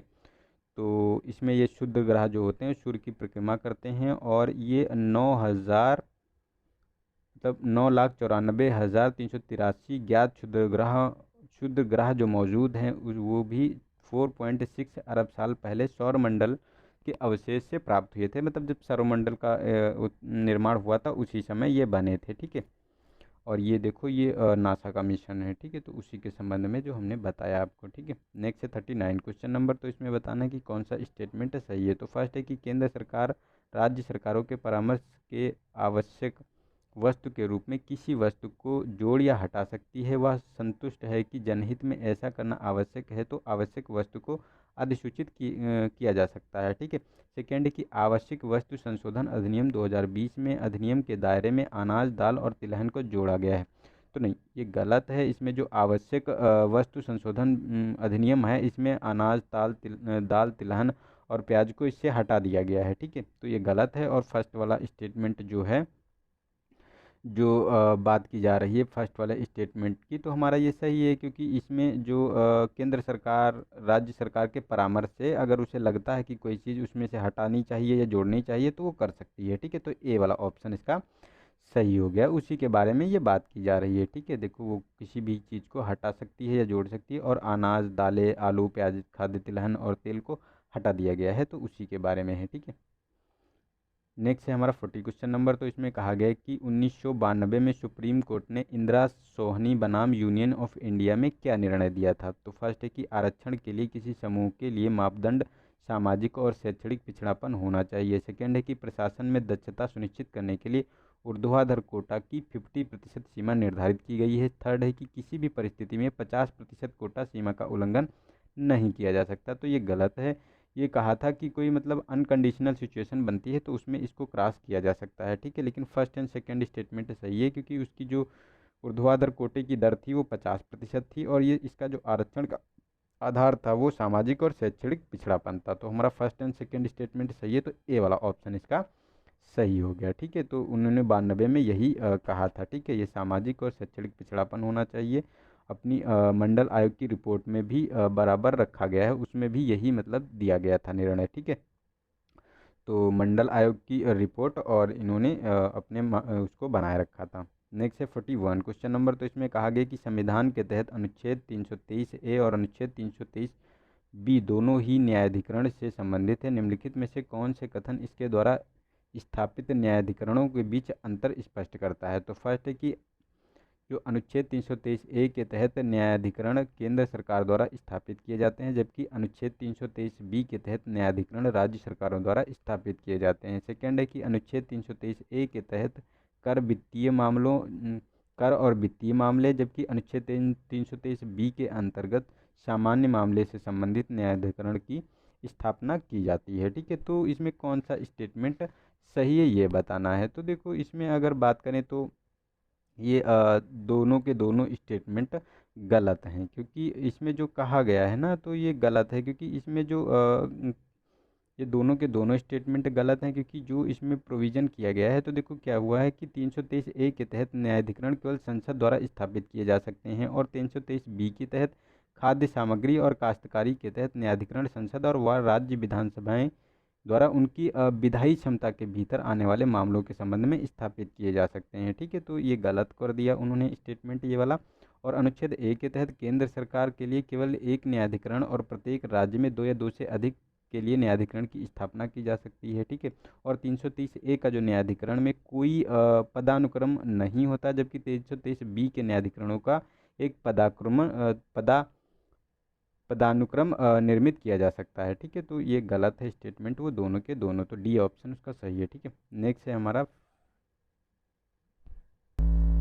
42, तो इसमें उत्पाद लिक्विड प्रोत्साहन के बारे में बताना है। ठीक है, तो यानी PLI योजना के बारे में। तो फर्स्ट है कि PLI योजना का उद्देश्य भारत में निर्मित उत्पादों से वृद्धिशील बिक्री पर नगद प्रोत्साहन प्रदान करके घरेलू विनिर्माण को बढ़ावा देना और आयात में कटौती करना है। ठीक है, सेकंड है कि PLI योजना के कार्यान्वयन के लिए इलेक्ट्रॉनिक्स और सूचना प्रौद्योगिकी मंत्रालय एक नोडल एजेंसी है।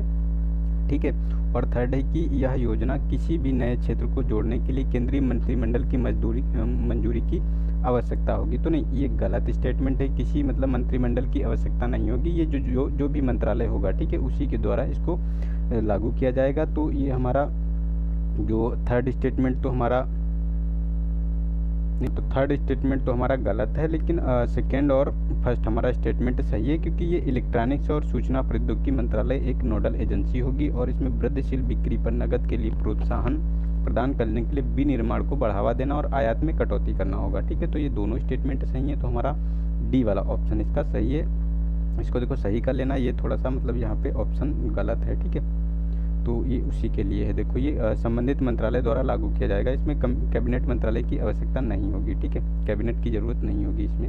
नेक्स्ट है 43, तो इसमें पीलीभीत टाइगर रिजर्व के बारे में बताना है। तो फर्स्ट है कि यह असम में स्थित है। सेकेंड है कि पीलीभीत टाइगर रिजर्व को 2010 में जंगली बाघों की आबादी को दोगुना करने के लिए TX2 पुरस्कार सम्मानित किया गया है। तो देखो सेकेंड स्टेटमेंट तो सही है, लेकिन ये फर्स्ट वाला गलत है, क्योंकि ये असम में नहीं, उत्तर प्रदेश यानी यूपी में स्थित है। ठीक है, तो ये गलत है, और ये बाघों की इसमें पीलीभीत टाइगर रिजर्व ने बाघों की आबादी दोगुनी की है, इसीलिए इसको ये पुरस्कार दिया गया है। तो ये बी वाला ऑप्शन है। और ये पुरस्कार जो गठित किया गया था, तो ये पुरस्कार जो गठित किया गया था, जो ये 2010 में जंगली बाघों को दोगुना करने के लिए जो एक जो समिट हुई थी बाघों के लिए। ठीक है, तो उसी में जो इसको स्थापित किया गया था, और 2022 तक इसमें जो है दोगुना करना था बाघों को, लेकिन इसने पहले ही टारगेट अपना पूरा कर लिया है। ठीक है, नेक्स्ट है 44, तो इसमें सामाजिक और आर्थिक रूप से पिछड़े वर्गों के लिए समावेशन या बहिष्करण करने का अंतिम अधिकार किसका होता है। तो संसद का। ए ऑप्शन बी है सर्वोच्च न्यायालय का, सी है राष्ट्रपति का, और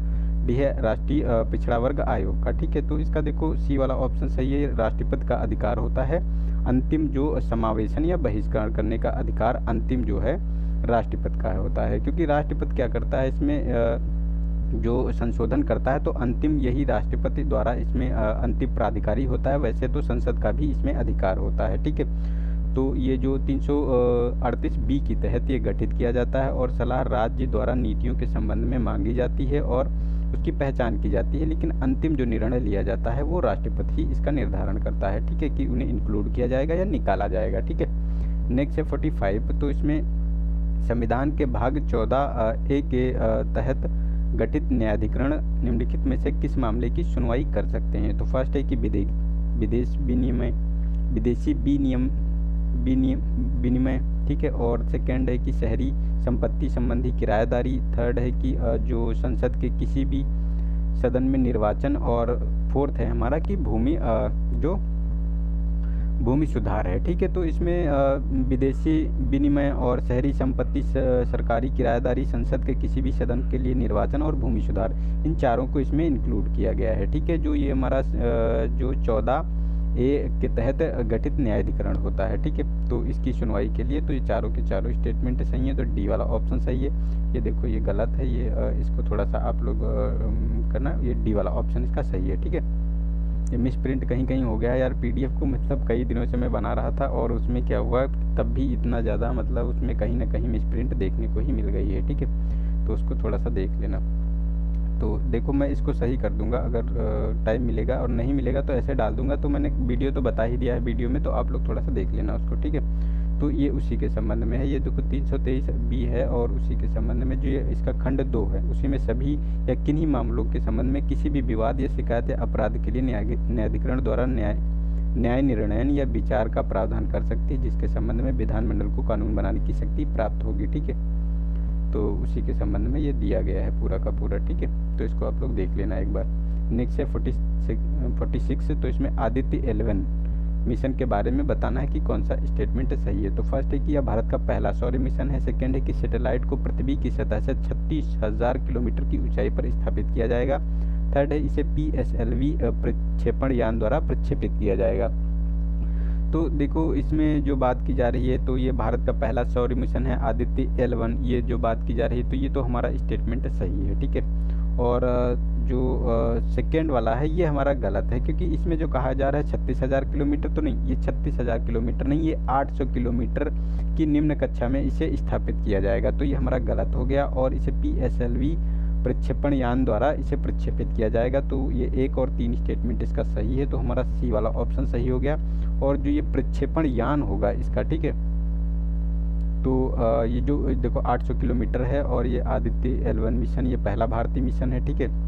और इसे आदित्य L1 मिशन, पहले आदित्य 1 था मिशन, अब इसे आदित्य L1 कर दिया गया है, ठीक है। और इसे पृथ्वी से 1.5 मिलियन किलोमीटर की दूरी पर स्थापित किया जाएगा। और ये जो 2021 दिसंबर में या फिर जनवरी 2022 में PSLV C56 द्वारा लॉन्च किया जाएगा इसे। नेक्स्ट है 47। तो इसमें वन धन योजना के बारे में बताना है, ठीक है, कि कौन सा स्टेटमेंट सही है। तो वन धन के बारे में बात करें तो वन धन योजना पूर्वोत्तर क्षेत्र विकास मंत्रालय और ट्राइफेड की एक पहल है। सेकेंड है कि इसका उद्देश्य जनजाति उत्पादों के मूल्य वर्धन के माध्यम से जनजाति आय में सुधार करना है। थर्ड है कि आदिवासियों की उपज का एकत्रीकरण और सेल्फ हेल्प ग्रुप द्वारा किया जाएगा। तो इसमें ये तो थर्ड वाला स्टेटमेंट सही है, क्योंकि जो इसकी उपज का एकत्रीकरण सेल्फ हेल्प ग्रुप है, ठीक है, उसके द्वारा किया जाएगा। और जनजाति मूल्य के माध्यम से जनजाति आय में सुधार करना है, तो ये भी हमारा सही है। लेकिन ये जो विकास मंत्रालय के अंतर्गत नहीं है, ये ट्राइफेड के साथ मिलकर जो ये जनजाति मंत्रालय है इसके द्वारा काम किया जा रहा है। तो हमारा सेकेंड और थर्ड स्टेटमेंट सही है इसका, तो हमारा बी वाला ऑप्शन सही हो गया इसका, ठीक है।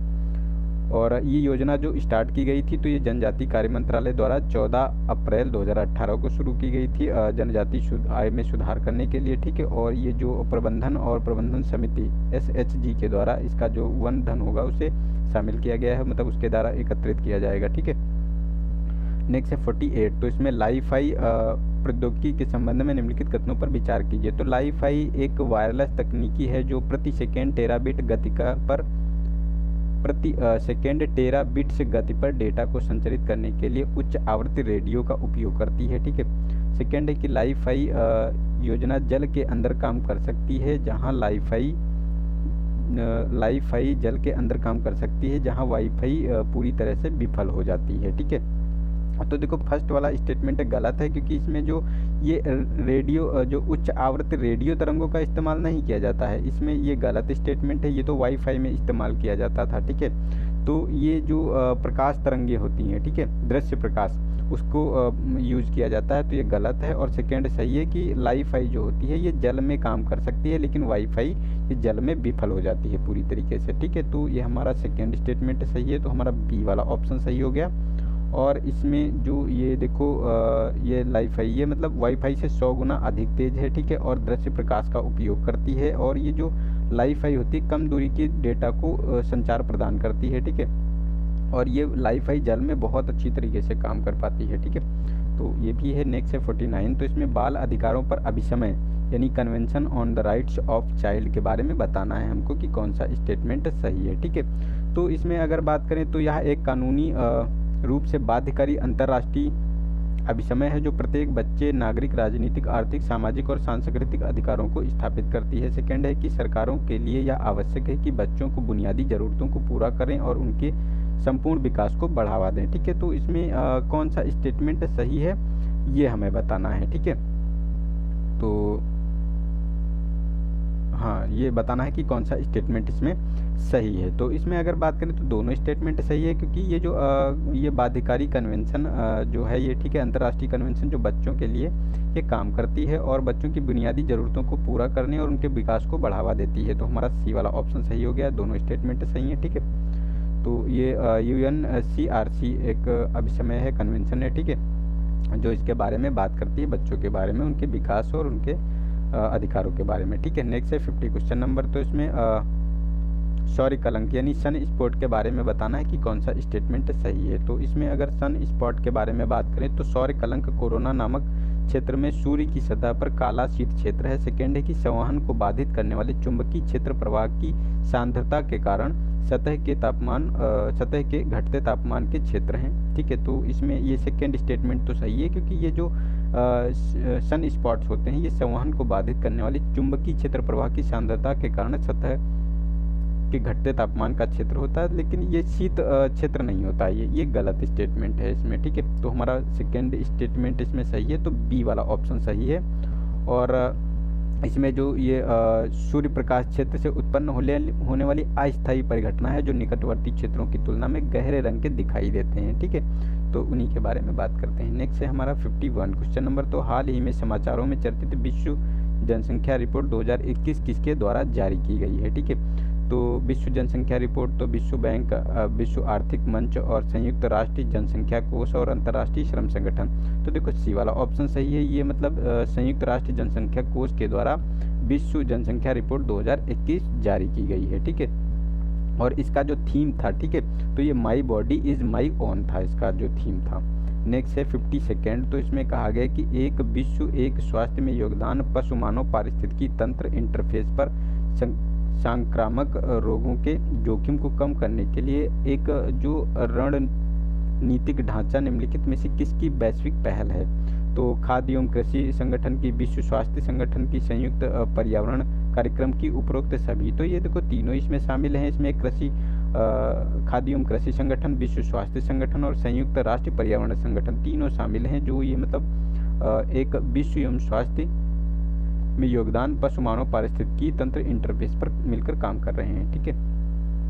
तो ये तीनों के तीनों इसमें शामिल हैं। और इसमें विश्व पशु स्वास्थ्य संगठन है और UNEP है, WHO है और यूनिसेफ तथा विश्व बैंक द्वारा इसकी वैश्विक पहल को ये मतलब समर्थन दिया गया है, ठीक है। तो ये इतने ऑर्गेनाइजेशन इसमें काम कर रहे हैं। नेक्स्ट है 53। तो इसमें हाल ही में समाचारों में चर्चित कम्पिटिटिवनेस एंड रिलीजन्स पार्टनरशिप यानी कोर के बारे में बताना है। देशों के बीच किन देशों के बीच ये पहल है। तो भारत और संयुक्त राज्य अमेरिका, ठीक है, संयुक्त राज्य अमेरिका और जापान, जापान और ऑस्ट्रेलिया, और संयुक्त राज्य अमेरिका, जापान और ऑस्ट्रेलिया, ठीक है। तो इसमें अगर बात की जाए तो देखो संयुक्त राज्य अमेरिका और जापान के बीच ये मतलब पार्टनरशिप है, तो उसी के बारे में मतलब कम्पिटिटिवनेस एंड रिलीजन्स पार्टनरशिप के बारे में, तो ये उसी के बारे में है। और इसमें है क्या कि मतलब इसमें उभरती प्रौद्योगिकियों में 1.4 ट्रिलियन डॉलर का विशाल निवेश किया जाएगा।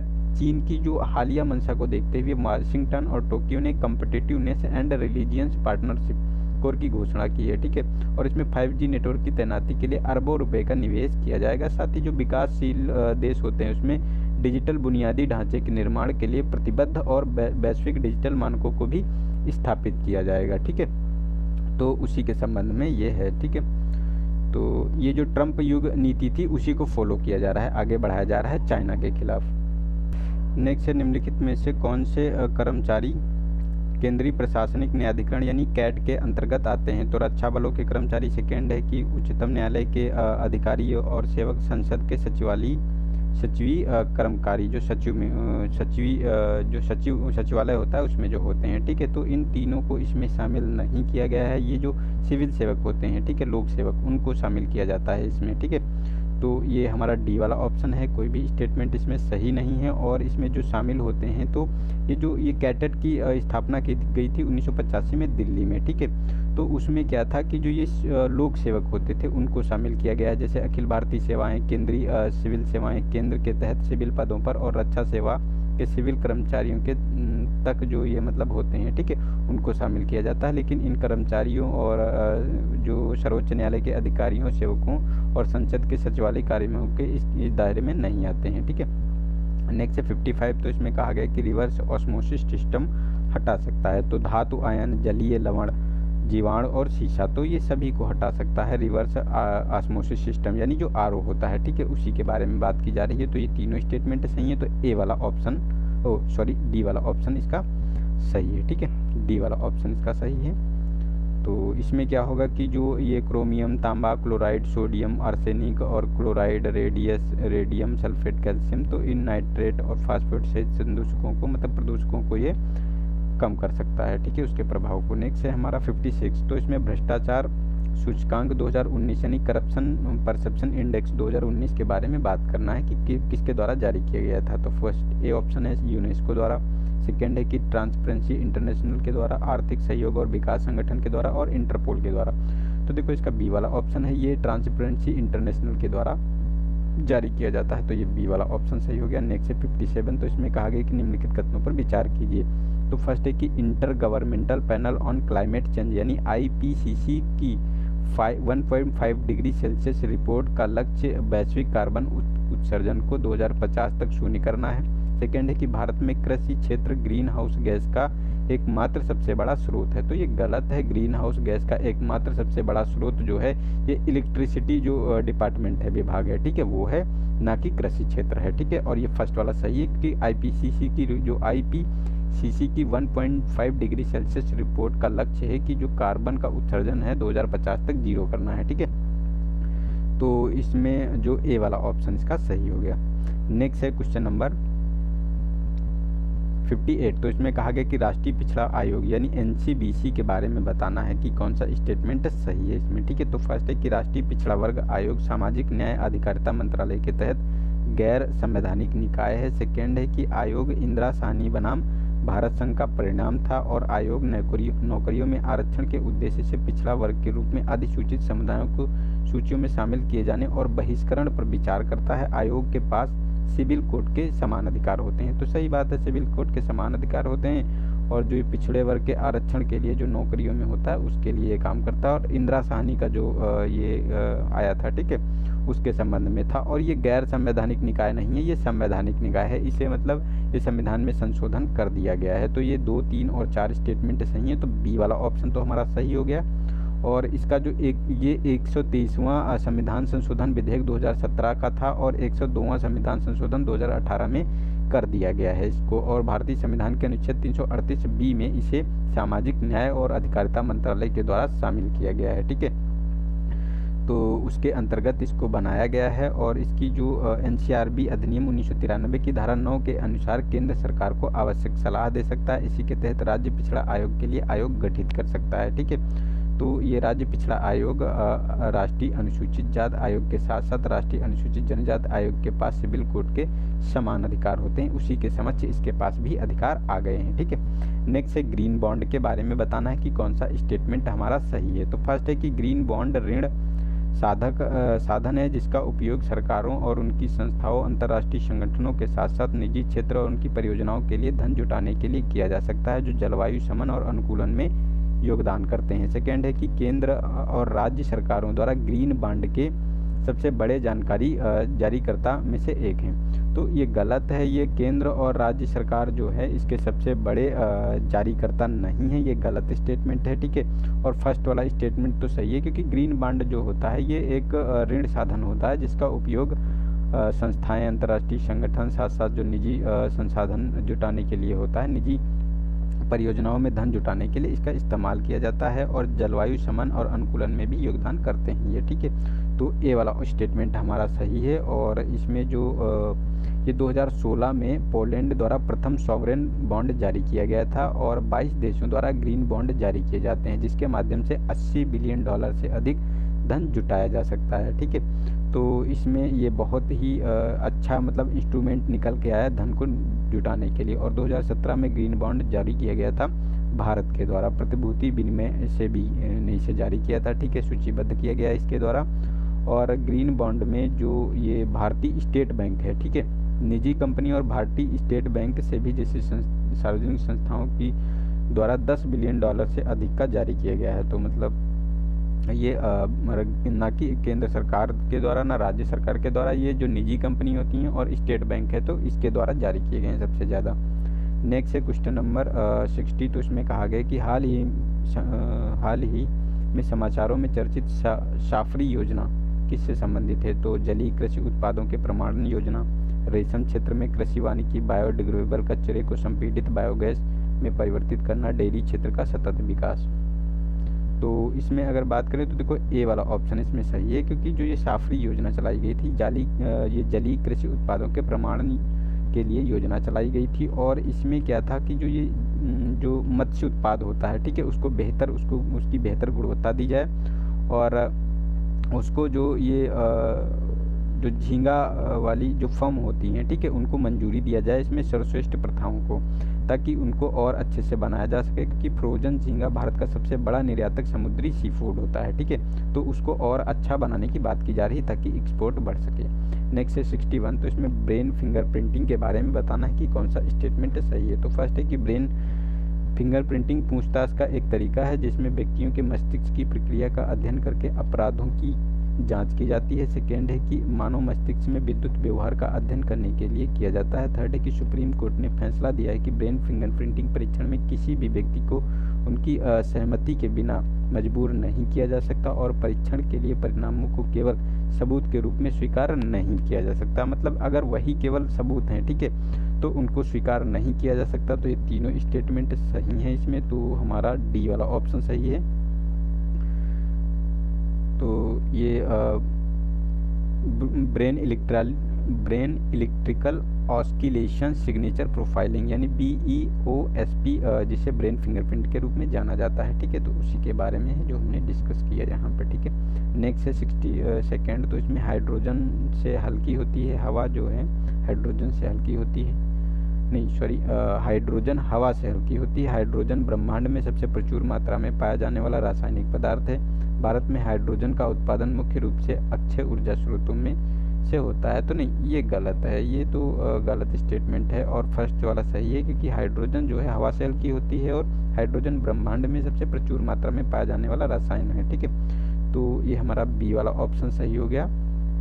और इसमें जो ये हाइड्रोजन है, ये भारत में वर्तमान में 5.5 मिलियन टन हाइड्रोजन की खपत होती है, जो मुख्यतः आयातित जीवाश्म से उत्पादित की जाती है, ठीक है। तो ये आप लोग देख सकते हैं। नेक्स्ट है हमारा 63 क्वेश्चन नंबर। तो इसमें हाल ही में फ्रेंच नेशनल असेंबली में इकोसाइड के निर्माण को मंजूरी दी गई है। तो ये इकोसाइड शब्द का सही वर्णन कौन करता है, ठीक है, मतलब क्या है इकोसाइड? तो बढ़ते बेड लोन के कारण आर्थिक प्रभाव। सेकेंड है कि जीवाश्म ईंधन के दहन से होने वाली पर्यावरण प्रदूषण से। सी है कि पारिस्थितिकी आपदा उत्पन्न करने में सक्षम कोई भी कार्रवाई। और डी की आर्थिक व्यवस्था में भारी गिरावट करने वाला कार्य। तो देखो सी वाला ऑप्शन सही है, पारिस्थितिकी आपदा उत्पन्न करने में सक्षम कोई भी कार्रवाई जो है, ठीक है, उसी को इकोसाइड नाम दिया गया है, ठीक है। तो ये फ्रांसीसी नेशनल असेंबली ने शनिवार को पर्यावरण रक्षा जलवायु परिवर्तन मंत्रालय से निपटने के उद्देश्य से उपाय के रूप में इकोसाइड के निर्माण को मंजूरी दी है। और ये इकोसाइड वायु, भूमि, जल में अत्यधिक संदूषण या कोई भी कार्रवाई जो पारिस्थितिकी आपदा उत्पन्न करने में सक्षम है, उसी को कंसीडर किया गया है इसके अंतर्गत, ठीक है। नेक्स्ट है 64। तो इसमें कभी कभी समाचारों में डेटा स्कैपिंग शब्द का अर्थ है। तो वेबसाइट से डेटा हटाने की प्रक्रिया, वेबसाइट से डेटा एक्सेस को प्रतिबंधित करना, वेबसाइट से डेटा प्राप्त करने की प्रक्रिया, और वेबसाइट पर मूल डेटा सामग्री को संशोधित करना। तो देखो जो डेटा स्कैपिंग है, तो ये इसका सी वाला ऑप्शन है, क्योंकि जो वेबसाइट से डेटा प्राप्त करने की प्रक्रिया है उसी को डेटा स्कैपिंग कहते हैं, ठीक है। तो उसी के बारे में है ये इसके। और जो डेटा डिजाइन करने वाले उपयोगकर्ता को स्कैपर किया जाता है, जो डेटा निकालने के लिए बाट डिजाइन किया जाता है, उसे डेटा स्कैपर कहते हैं, ठीक है। नेक्स्ट है 65। तो इसमें रायसीना डायलॉग के बारे में बताना है कि कौन सा स्टेटमेंट सही है। तो रायसीना डायलॉग भारत का प्रमुख वार्षिक भू राजनीतिक और भू रणनीतिक सम्मेलन है। इसे संयुक्त रूप से विदेश मंत्रालय और ऑब्जर्वर रिसर्च फाउंडेशन द्वारा आयोजित किया गया है। और इस भागीदारी में विदेश और रक्षा मंत्रालय तथा सदस्य देशों के चुनिंदा थिंक टैंक ही शामिल होते हैं। तो नहीं, इसमें ऐसा कुछ नहीं है कि चुनिंदा थिंक टैंक ही शामिल होते हैं, ये गलत स्टेटमेंट है, क्योंकि इसमें जो नीति निर्माता होते हैं उनको शामिल किया जाता है। और ये फर्स्ट वाला स्टेटमेंट सही है, और सेकेंड भी सही है, क्योंकि विदेश मंत्रालय के ऑब्जर्वर रिसर्च फाउंडेशन द्वारा इसे आयोजित किया जाता है। तो हमारा फर्स्ट एंड सेकेंड स्टेटमेंट जो है वो सही है, तो ए वाला ऑप्शन इसका सही हो गया। नेक्स्ट है हमारा क्वेश्चन नंबर, तो ये देखो है, ये मतलब जो ये स्वतंत्र think tank observer research foundation द्वारा इसे आयोजित किया जाता है, और इसमें जो वैश्विक नीति निर्माता शामिल होते हैं, जैसे कि राज्य के प्रमुख हो गए, कैबिनेट मंत्री हैं, स्थानीय सरकार के अधिकारी हैं, इनके अलावा जैसे संवाद प्रमुख निजी अधिकारियों के साथ साथ मीडिया और शिक्षाविदों को भी शामिल किया जाता है इसमें, ठीक है। नेक्स्ट है 66, तो इसमें आपूर्ति श्रृंखला लचीलापन यानी सप्लाई चेन रेजिलियंस इनिशिएटिव के बारे में बताना है। तो यह भारत प्रशांत क्षेत्र में आपूर्ति श्रृंखला लचीलापन हासिल करने के लिए भारत, जापान और ऑस्ट्रेलिया की एक पहल है। सेकेंड है कि इसका उद्देश्य वस्तुओं और सेवाओं की आपूर्ति के लिए चीन पर निर्भरता को कम करना है। तो ये तो सही बात है कि चीन पर निर्भरता को कम करना है, और ये जापान, ऑस्ट्रेलिया और भारत द्वारा एक supply chain resilience initiative start किया गया है। तो ये दोनों स्टेटमेंट सही हैं, तो सी वाला ऑप्शन सही हो गया इसका, ठीक है। तो ये सप्लाई चेन है जो मतलब हिंद प्रशांत क्षेत्र को मजबूत, टिकाऊ और संतुलित समावेशी विकास प्राप्त करने की दृष्टि से आपूर्ति श्रृंखला लचीलापन को बढ़ावा देगा, ठीक है। नेक्स्ट है 67, तो इसमें ताशकंद को अशकाबाद से मिलाने वाली रेखा निम्नलिखित में से किस देश से नहीं गुजरती है? तो कजाकिस्तान, तुर्कमेनिस्तान, किर्गिस्तान और उज्बेकिस्तान। तो इसमें देखो वो किर्गिस्तान है जो इसको इंक्लूड इसमें नहीं किया गया। ये जो ताशकंद से को अशकाबाद से मिलने वाली रेखा है, ठीक है, ये किर्गिस्तान से नहीं गुजरती है। तो इसको हम मैप में भी देख सकते हैं। ये देखो, ये है, देखो ताशकंद ये हो गया, अशकाबाद ये हो गया और किर्गिस्तान यहाँ पे है, ठीक है, तो ये अलग है, ठीक है। नेक्स्ट है हमारा 68, तो संतृप्त वसा यानी ट्रांस फैट के बारे में बताना है कि कौन सा स्टेटमेंट सही है। तो वनस्पति तेलों के औद्योगिक आंशिक हाइड्रोजनीकरण के दौरान ट्रांस फैट एसिड का निर्माण होता है। सेकेंड है कि ट्रांस फैट का अधिक सेवन लो डेंसिटी लिपोप्रोटीन और इंसुलिन के स्तर को कम करता है। तो नहीं, ये गलत है। ये जो ट्रांस फैट होता है ये अधिक सेवन करने से लो डेंसिटी लिपोप्रोटीन के स्तर को बढ़ाता है और हाई डेंसिटी लिपोप्रोटीन के स्तर को कम करता है। तो ये गलत हो गया स्टेटमेंट, और पहला तो सही ही है क्योंकि वनस्पति तेल के औद्योगिक आंशिक हाइड्रोजनीकरण के दौरान ही ये फैटी एसिड का निर्माण होता है। तो ए वाला ऑप्शन सही हो गया इसका। तो ये जो सभी प्राकृतिक वसा और तेल मोनो अनसेचुरेटेड और ट्रांस फैटी एसिड का संयोजन होते हैं, ठीक है। और ये देखो ट्राइग्लिसरॉल इंसुलिन के स्तर को बढ़ाता है, ठीक है, एलडीएल और एचडीएल कम करता है। नेक्स्ट है 69, तो इसमें आधार क्षरण और लाभ स्थानांतरण यानी जो बेस इरोजन और प्रॉफिट शिफ्टिंग होता है बीईपीएस, तो इसके बारे में बताना है कि कौन सा स्टेटमेंट सही है। तो बीईपीएस उस घटना को संदर्भित करता है जहां कंपनियां अपनी देयता को कम करने के लिए टैक्स हेवन में स्थित शेल कंपनी के माध्यम से किसी मेजबान देश में निवेश करती हैं, और बीईपीएस को रोकने के लिए टैक्स ट्रेटी से संबंधित उपायों को लागू करने के लिए बहुपक्षीय सम्मेलन विश्व आर्थिक मंच बीईएसपी परियोजना का एक परिणाम है। और थर्ड है कि भारत में बीईपीएस को रोकने के लिए कर संधि संबंधित उपायों को लागू करने के लिए बहुपक्षीय सम्मेलन की पुष्टि की है। तो ये देखो थर्ड स्टेटमेंट तो सही है क्योंकि बीई पुष्टि के लिए ही तो मतलब इसको रोकने के लिए एक संधि उपायों को लागू करने की एक बहुपक्षीय सम्मेलन की पुष्टि की है। और इसमें ये विश्व आर्थिक मंच का ये मतलब परियोजना का परिणाम नहीं है, इसमें ये आपको ये ओईसीडी के जो G20 प्रोजेक्ट का परिणाम था। तो ये सेकेंड स्टेटमेंट भी गलत है और फर्स्ट वाला भी इसमें स्टेटमेंट गलत है, केवल थर्ड स्टेटमेंट सही है। तो हमारा बी वाला ऑप्शन इसका सही हो गया, ठीक है। तो इसमें ये देखो बीईपीएस को रोकने के लिए टैक्स ट्रेटी संबंधित उपायों को लागू करने के लिए बहुपक्षीय कन्वेंशन, आधार क्षरण और लाभ स्थानांतरण प्रोजेक्ट से निपटने के लिए ओएनसीडी द्वारा G20 प्रोजेक्ट का परिणाम था, यानी कि टैक्स प्लानिंग स्ट्रेटेजी जो अंतराल और बेमेल फ़ायदा उठाती थी उनको मतलब नियंत्रित करने के लिए बनाया गया था, ठीक है। नेक्स्ट है हमारा 70 क्वेश्चन नंबर। तो इसमें कहा गया कि निम्नलिखित कथनों पर विचार कीजिए। तो फर्स्ट है कि गेहूं भारत में मुख्य रूप से रबी की फसल है। सेकेंड है कि भारत विश्व में गेहूं का दूसरा सबसे बड़ा उत्पादक है और गेहूं केवल उष्णकटिबंधीय और उपोष्ण कटिबंधीय क्षेत्रों के कुछ भागों में ही उगाया जाता है। तो नहीं, ये गलत है। उष्ण उपोष्ण के साथ साथ शीतोष्ण और समशीतोष्ण वाले यानी ठंडे प्रदेशों में भी इसे उगाया जाता है। हालांकि वहाँ प्रोडक्शन बहुत ज़्यादा नहीं होता है लेकिन वहाँ पे उगाया जाता है इसको, है, ठीक है। और ये फर्स्ट वाला तो सही है क्योंकि ये भारत में रबी की फसल है और गेहूँ चाइना के बाद दूसरा सबसे बड़ा उत्पादक है, ठीक है। तो हमारा दोनों स्टेटमेंट सही है, तो हमारा ए और बी सही हो गया। तो मतलब ए ऑप्शन सही हो गया, ठीक है। तो ये 60 डिग्री उत्तर अक्षांश में भी उगाया जा सकता है, ठीक है, समशीतोष्ण वाला जो क्षेत्र हमने बताया तो उसी में। और इसके लिए क्या है कि जो इसका अंकुरण होता है उसके लिए 20 से 25 डिग्री सेंटीग्रेड तापमान हो और 3 से 5 से 35 डिग्री सेल्सियस के बीच भी ये अंकुरित हो सकते हैं, ठीक है। तो ये मतलब अच्छी फसल होती है और इसकी रोटियां तो आप लोगों को पसंद ही होंगी। नेक्स्ट है क्वेश्चन नंबर 71। तो इसमें कहा गया कि लघु राज्यों के गठबंधन के बारे में बताना है, मतलब alliance of small island state के बारे में। तो अलायंस ऑफ आइसलैंड स्टेट तटीय क्षेत्रों में लघु द्वीपों का एक अंतर सरकारी संगठन है। इस गठबंधन का मुख्य उद्देश्य ग्लोबल वार्मिंग को संबोधित करने के लिए small island development state SID के पक्ष को मजबूत करना है और संयुक्त राष्ट्र विकास कार्यक्रम के साथ भागीदार जलवायु वार्ताओं को प्रभावी बनाने हेतु प्रतिबद्ध करना है।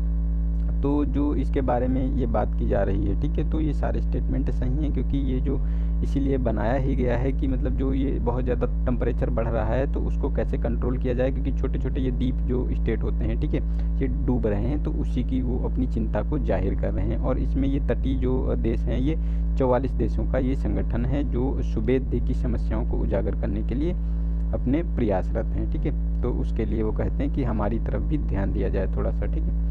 नेक्स्ट है 72। तो इसमें कहा गया कि हाउसिंग फाइनेंस कंपनी HFC भारतीय रिजर्व बैंक के प्रत्यक्ष निगरानी में होती है। सेकेंड है कि हाउसिंग फाइनेंस कंपनी की उधार दरें या तो सीमांत लागत धन आधारित उधार दर या रेपो दर पर आधारित होती हैं, ठीक है। तो देखो ये रेपो दर पर और प्लस जो प्राइम लेंडिंग रेट होता है, ठीक है, उस पर भी आधारित होती हैं, केवल MCLR पर आधारित नहीं होती हैं रेपो रेट पर, ठीक है। तो ये दोनों पर आधारित होती है, तो ये गलत हो गया स्टेटमेंट और फर्स्ट वाला सही है, क्योंकि हाउसिंग फाइनेंस बैंक जो होती है कंपनी, हाउसिंग फाइनेंस कंपनी, ये भारतीय रिजर्व के प्रत्यक्ष निगरानी में होती है, तो ए वाला ऑप्शन इसका सही हो गया। तो ये बात की जा रही है प्रत्यक्ष मतलब इसकी निगरानी में होती है। होम लोन ग्राहकों को बैंक से प्रत्यक्ष रूप से व्यवहार किया जाता है इसमें, ठीक है। तो ये प्राइम लेंडिंग में कटौती के कारण सीमित लाभ ही प्राप्त होता है, अन्यथा MCLR की कटौती से ये होम लोन दरों को में कटौती बहुत ज़्यादा मात्रा में नहीं होती, उनको फ़ायदा नहीं होता है जितना उन्हें मिलना चाहिए, ठीक है। नेक्स्ट है 73। तो इसमें कहा गया कि पेटेंट एक आविष्कारशील उत्पाद या प्रक्रिया के निर्माण, उपयोग करने एवं बेचने के लिए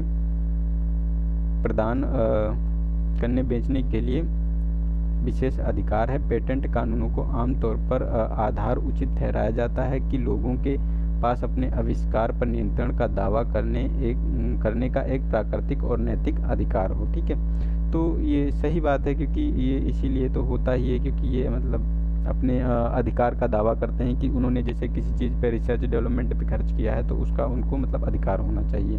तो ये दोनों स्टेटमेंट सही हैं, तो सी वाला ऑप्शन सही हो गया।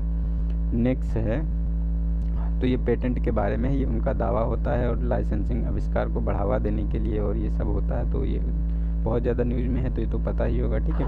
और नहीं तो ये पेटेंट का जो मुद्दा है और 2-3 मुद्दे हैं उनको मैं डिस्कस करूँगा एक मतलब पर्टिकुलर वीडियो में, ठीक है। तो उसको अब मैं नए वीडियो लाता रहूँगा आप लोगों के लिए, तो आप लोग तैयार हो जाइए, कमर कस लीजिए। नेक्स्ट है क्वेश्चन नंबर 74। तो इसमें रोगाणुरोधी प्रतिरोध होता है, यानी एंटी माइक्रोबियल रेजिस्टेंट AMR के बारे में, ठीक है। ये किन कारणों से उत्पन्न होता है? तो रोगाणुरोधी दवाओं का दुरुपयोग करना, कृषि में रोगाणुरोधी दवाओं का अनुचित उपयोग, पर्यावरण में बड़ी मात्रा में सक्रिय रोगाणुरोधी निःसरण के कारण फार्मास्यूटिकल निर्माण स्थलों के आसपास संदूषण होना।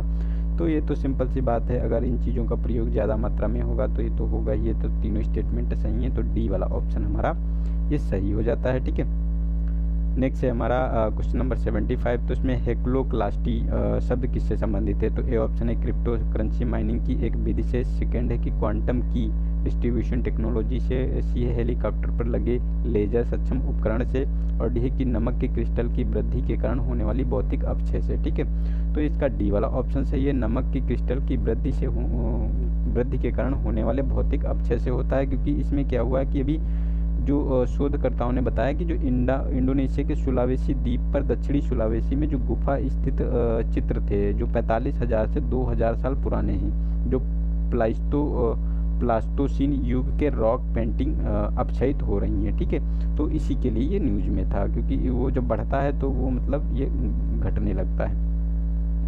जो पेंटिंग नष्ट होने लगती है। नेक्स्ट है 72nd, तो गैस हाइड्रेट के संबंध में बताना है कि कौन सा स्टेटमेंट सही है। तो गैस हाइड्रेट तब बनते हैं जब मीथेन गैस क्रिस्टली ठोस बनने वाले जल के अणु में फंस जाती है। सेकेंड है कि इसके अपघटन से बड़ी मात्रा में कार्बन डाइऑक्साइड का उत्सर्जन हो सकता है जो पृथ्वी की जलवायु को प्रभावित कर सकता है।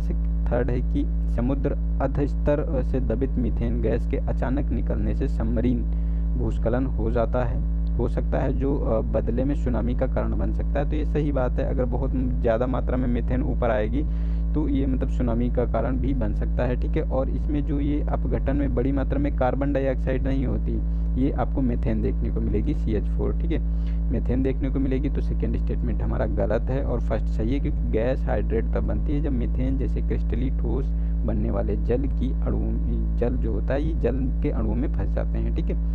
तो ये 1 और 3 स्टेटमेंट हमारा सही है, तो हमारा सी वाला ऑप्शन इसका सही हो गया। तो उसी के बारे में है ये, ठीक है। तो इसको आप लोग देख लेना, थोड़ा सा कुछ नहीं है, सब मैंने डिस्कस तो कर ही दिया है, उसमें कुछ नहीं है, ठीक है। नेक्स्ट है 1 जुलाई 2020 से MSME की परिभाषा में किए गए संशोधन के संबंध में निम्नलिखित कथनों पर विचार कीजिए। तो फर्स्ट है कि विनिर्माण और सेवा क्षेत्र में MSME के बीच का अंतर समाप्त कर दिया गया है। सेकेंड है कि टर्नओवर के एक अतिरिक्त मापदंड प्रस्तुत किया गया है। तो ये तो और ये निवेश की सीमा को बढ़ाया गया है। तो देखो ये सही बात है, निवेश की सीमा को भी बढ़ा दिया गया है, जो ये नई परिभाषा आई है MSME की, ठीक है। और इसमें टर्नओवर के अतिरिक्त मापदंड प्रस्तुत किए गए हैं, जो टर्नओवर होता है पूरे ओवरऑल वर्ष का। और विनिर्माण और सेवा क्षेत्र के लिए बीच जो अंतर था उसे समाप्त कर दिया गया है। इसमें क्या होगा, जो माइक्रो, स्मॉल और मीडियम होता है, तो माइक्रो में जो ये इन्वेस्टमेंट होगा ये 25 माइक्रो जो इन्वेस्टमेंट होगा इसमें आपको 5 करोड़ तक देखने को मिलेगा, ठीक है। स्मॉल है तो इसमें 75 करोड़ तक, और जो मीडियम है उसमें 250 करोड़ तक, तो इसको इसमें इंक्लूड किया गया है। तो ये तीनों स्टेटमेंट सही है, तो डी वाला ऑप्शन सही है इसका, ठीक है। तो उसी के मापदंड है। 78 में कहा गया है कि ब्रिक्स समूह जो ब्रिक ग्रुपिंग के बारे में बताना है कि कौन सा स्टेटमेंट सही है। तो सभी ब्रिक्स सदस्य G20 के सदस्य नहीं है। सेकंड है कि न्यू डेवलपमेंट बैंक ब्रिक्स देशों द्वारा संचालित एक बहुपक्षीय विकास बैंक है, जिसका प्रत्येक देश इसकी इक्विटी में समान रूप से योगदान करते हैं।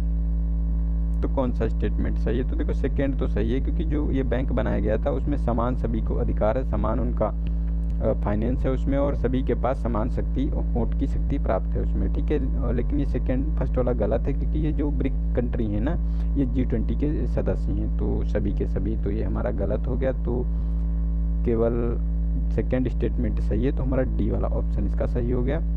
और इसमें ब्रिक में है कौन कौन से कंट्री? तो इसमें देखो ब्राज़ील, रूस, भारत, चीन और दक्षिण अफ्रीका इस समूह में है, ठीक है। और ये सारे जो G20 के सदस्य हैं, और इसमें वीटो की शक्ति किसी के पास नहीं है, जो ये वोट होता है, ठीक है। नेक्स्ट है 79, तो इसमें कहा गया कि भारत में कृषि निर्यात के संबंध में निम्नलिखित कथनों पर विचार कीजिए। तो फर्स्ट है कि भारत का कृषि निर्यात 2013-14 में 2013-14 से साल 10 साल लगातार बढ़ा है, और पिछले 10 वर्षों में ज़्यादा कृषि निर्यात 2019-20 के दौरान हुआ है, ठीक है। तो इसमें ये गलत है, दोनों के दोनों स्टेटमेंट इसमें गलत हैं, क्योंकि लगातार साल दर साल इसमें वृद्धि नहीं हुई है कभी, मतलब ये फ्लक्चुएशन इसमें देखने को मिला, कभी बढ़ा है कभी घटा है, और 2019-20 में तो ये कम हुआ है। तो ये दोनों स्टेटमेंट गलत हैं, तो डी वाला ऑप्शन इसका सही है, ठीक है।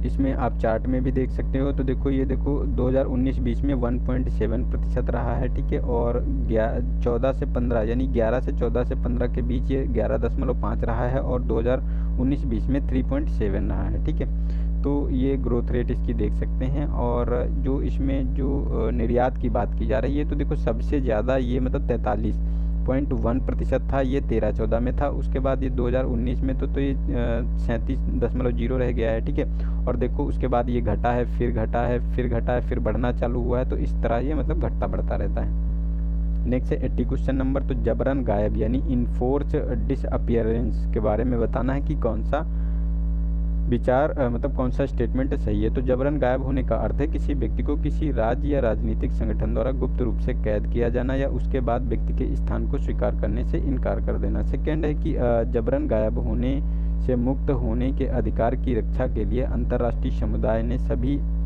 व्यक्तियों के जबरन गायब होने की सुरक्षा के लिए अंतर्राष्ट्रीय कन्वेंशन को अपनाया है। ठीक है, तो ये दोनों स्टेटमेंट सही है, क्योंकि जबरन गायब होने के लिए ये अंतर्राष्ट्रीय एक कन्वेंशन है, और इसमें जो जबरन गायब किया जाता है जिसको, उसको फिर बाद में स्वीकार नहीं करते हैं, तो ये उसी के लिए है। ठीक है, तो दोनों स्टेटमेंट सही है, तो हमारा सी वाला ऑप्शन सही है। और ये थोड़ा सा ये 2-3 क्वेश्चन जो है इसमें मिसप्रिंट हो गए हैं, तो उसको इनकरेक्ट, उसको इंक्लूड मत करना। ठीक है, ये मतलब करेक्ट है, जो ऑप्शन दिया हुआ है वही सही है, तो ये मतलब उसी के बारे में है। और ये 1 जुलाई 2002 से लागू भी हो गया है, और इसको 20 दिसंबर 2006 को संयुक्त राष्ट्र महासभा ने सभी व्यक्तियों के जबरन गायब होने की सुरक्षा के लिए अंतर्राष्ट्रीय सम्मेलन को अपनाया भी गया है। ठीक है, नेक्स्ट है 81। तो इसमें निम्नलिखित में से कौन से वन्य जीव अभ्यारण्य राष्ट्रीय उद्यान असम में स्थित हैं? तो ये बताना है कि कौन कौन से राष्ट्रीय उद्यान असम में स्थित हैं। ठीक है, तो फर्स्ट है कि नामेरी राष्ट्रीय उद्यान है, दिपोरी बिल राष्ट्रीय पक्षी अभ्यारण्य है, गोरुमारा राष्ट्रीय उद्यान है, और मानस राष्ट्रीय उद्यान है। तो देखो नामेरी ये असम में है, दिपोरी बिल असम में है, और मानस असम में है, लेकिन गोरुमारा राष्ट्रीय उद्यान की बात करें तो ये वेस्ट बंगाल में देखने को मिलेगा। तो ये हमारा 1, 2 और 4 स्टेटमेंट सही हो गए, तो हमारा बी वाला ऑप्शन सही है। ठीक है, तो ये देखो है ओरांग है, काजीरंगा है, मानस है, नामेरी है, ठीक है, दिपोरी बिल है। ठीक है, लेकिन ये गोरुमारा ये वेस्ट बंगाल में है। नेक्स्ट है हमारा 82। तो इसमें कहा गया कि ग्लोबल कम्पैक्ट फॉर माइग्रेशन के बारे में बताना है कि कौन सा स्टेटमेंट सही है। तो फर्स्ट है ग्लोबल कम्पैक्ट फॉर माइग्रेशन अंतर्राष्ट्रीय प्रवास के सभी आयामों को शामिल करने वाला प्रथम अंतर्राष्ट्रीय सरकारी समझौता है। सेकेंड है कि यह कानूनी रूप से बाध्यकारी समझौता है। ठीक है, तो और थर्ड स्टेटमेंट है हमारा कि इसे संयुक्त राष्ट्र के तत्वाधान में तैयार किया गया है। तो कौन सा स्टेटमेंट इसमें सही है ये बताना है। तो इसमें जो ग्लोबल कॉम्पैक्ट फॉर माइग्रेशन के बारे में जो बात की जा रही है, ठीक है, तो इसमें अगर बात की जा रही है तो इसमें देखो ये जो इसमें थर्ड इसमें सॉरी हाँ, इसमें फर्स्ट वाला स्टेटमेंट तो सही है कि ग्लोबल इम्पैक्ट फॉर माइग्रेशन अंतर्राष्ट्रीय प्रवास के सभी आयामों को शामिल करने वाला प्रथम अंतर्राष्ट्रीय संगठन है। ठीक है, तो ये फर्स्ट वाला स्टेटमेंट सही है, और सेकंड गलत है क्योंकि ये बाध्यकारी नहीं है। ठीक है, और इसे संयुक्त राष्ट्र के तत्वाधान में तैयार किया गया है। तो फर्स्ट एंड थर्ड स्टेटमेंट इसका सही है, तो हमारा बी वाला ऑप्शन इसका सही हो गया। ठीक है, नेक्स्ट है 83। तो इसमें फ्लेजिंग डेमोक्रेसी के बारे में बताना है। ये फ्लेजिंग डेमोक्रेसी शब्द का अर्थ क्या है? तो सबसे पुराना लोकतंत्र है, ए ऑप्शन भी है, लिखित संविधान विहीन लोकतंत्र, एक नया लोकतंत्र, और एक लोकतंत्र जो धर्मनिरपेक्ष नहीं है। तो देखो इसका सी वाला ऑप्शन है, ये नया लोकतंत्र है। ठीक है, फ्लेजिंग डेमोक्रेसी से नया लोकतंत्र के नाम से जानते हैं। नेक्स्ट है 84। तो इसमें सामाजिक सुरक्षा संहिता 2020 स्पेशल सिक्योरिटी कोड 2020 के संबंध में बताना है कि कौन सा स्टेटमेंट सही है इसमें। ठीक है, तो फर्स्ट है कि इसका उद्देश्य संगठित और असंगठित किसी भी अन्य क्षेत्र के सभी कर्मचारियों और कामगारों को सामाजिक सुरक्षा प्रदान करता है। सेकेंड है कि सामाजिक सुरक्षा में जीवन बीमा और दिव्यांग बीमा, स्वास्थ्य और मातृत्व लाभ, भविष्य निधि और कौशल उन्नयन शामिल होता है इसमें। ठीक है, तो इसमें ये जो बात की जा रही है तो दोनों के दोनों स्टेटमेंट ये सही हैं इसमें। ठीक है, और इसमें कौन सा स्टेटमेंट पूछा गया है कि कौन सा स्टेटमेंट सही नहीं है। ठीक है, तो दोनों स्टेटमेंट सही हैं हमारे, तो इसका डी वाला ऑप्शन सही हो गया। ठीक है, नेक्स्ट है तो उसी के बारे में है, और इसमें ये एक्ट शामिल किए गए हैं, कर्मचारी मुआवजा अधिनियम, कर्मचारी राज्य बीमा अधिनियम 1948। ठीक है, भविष्य निधि विविधता समाधान अधिनियम 1952, और विनिमय कर्मचारी विनिमय रिक्तियों की अनिवार्य अधिसूचना एक्ट।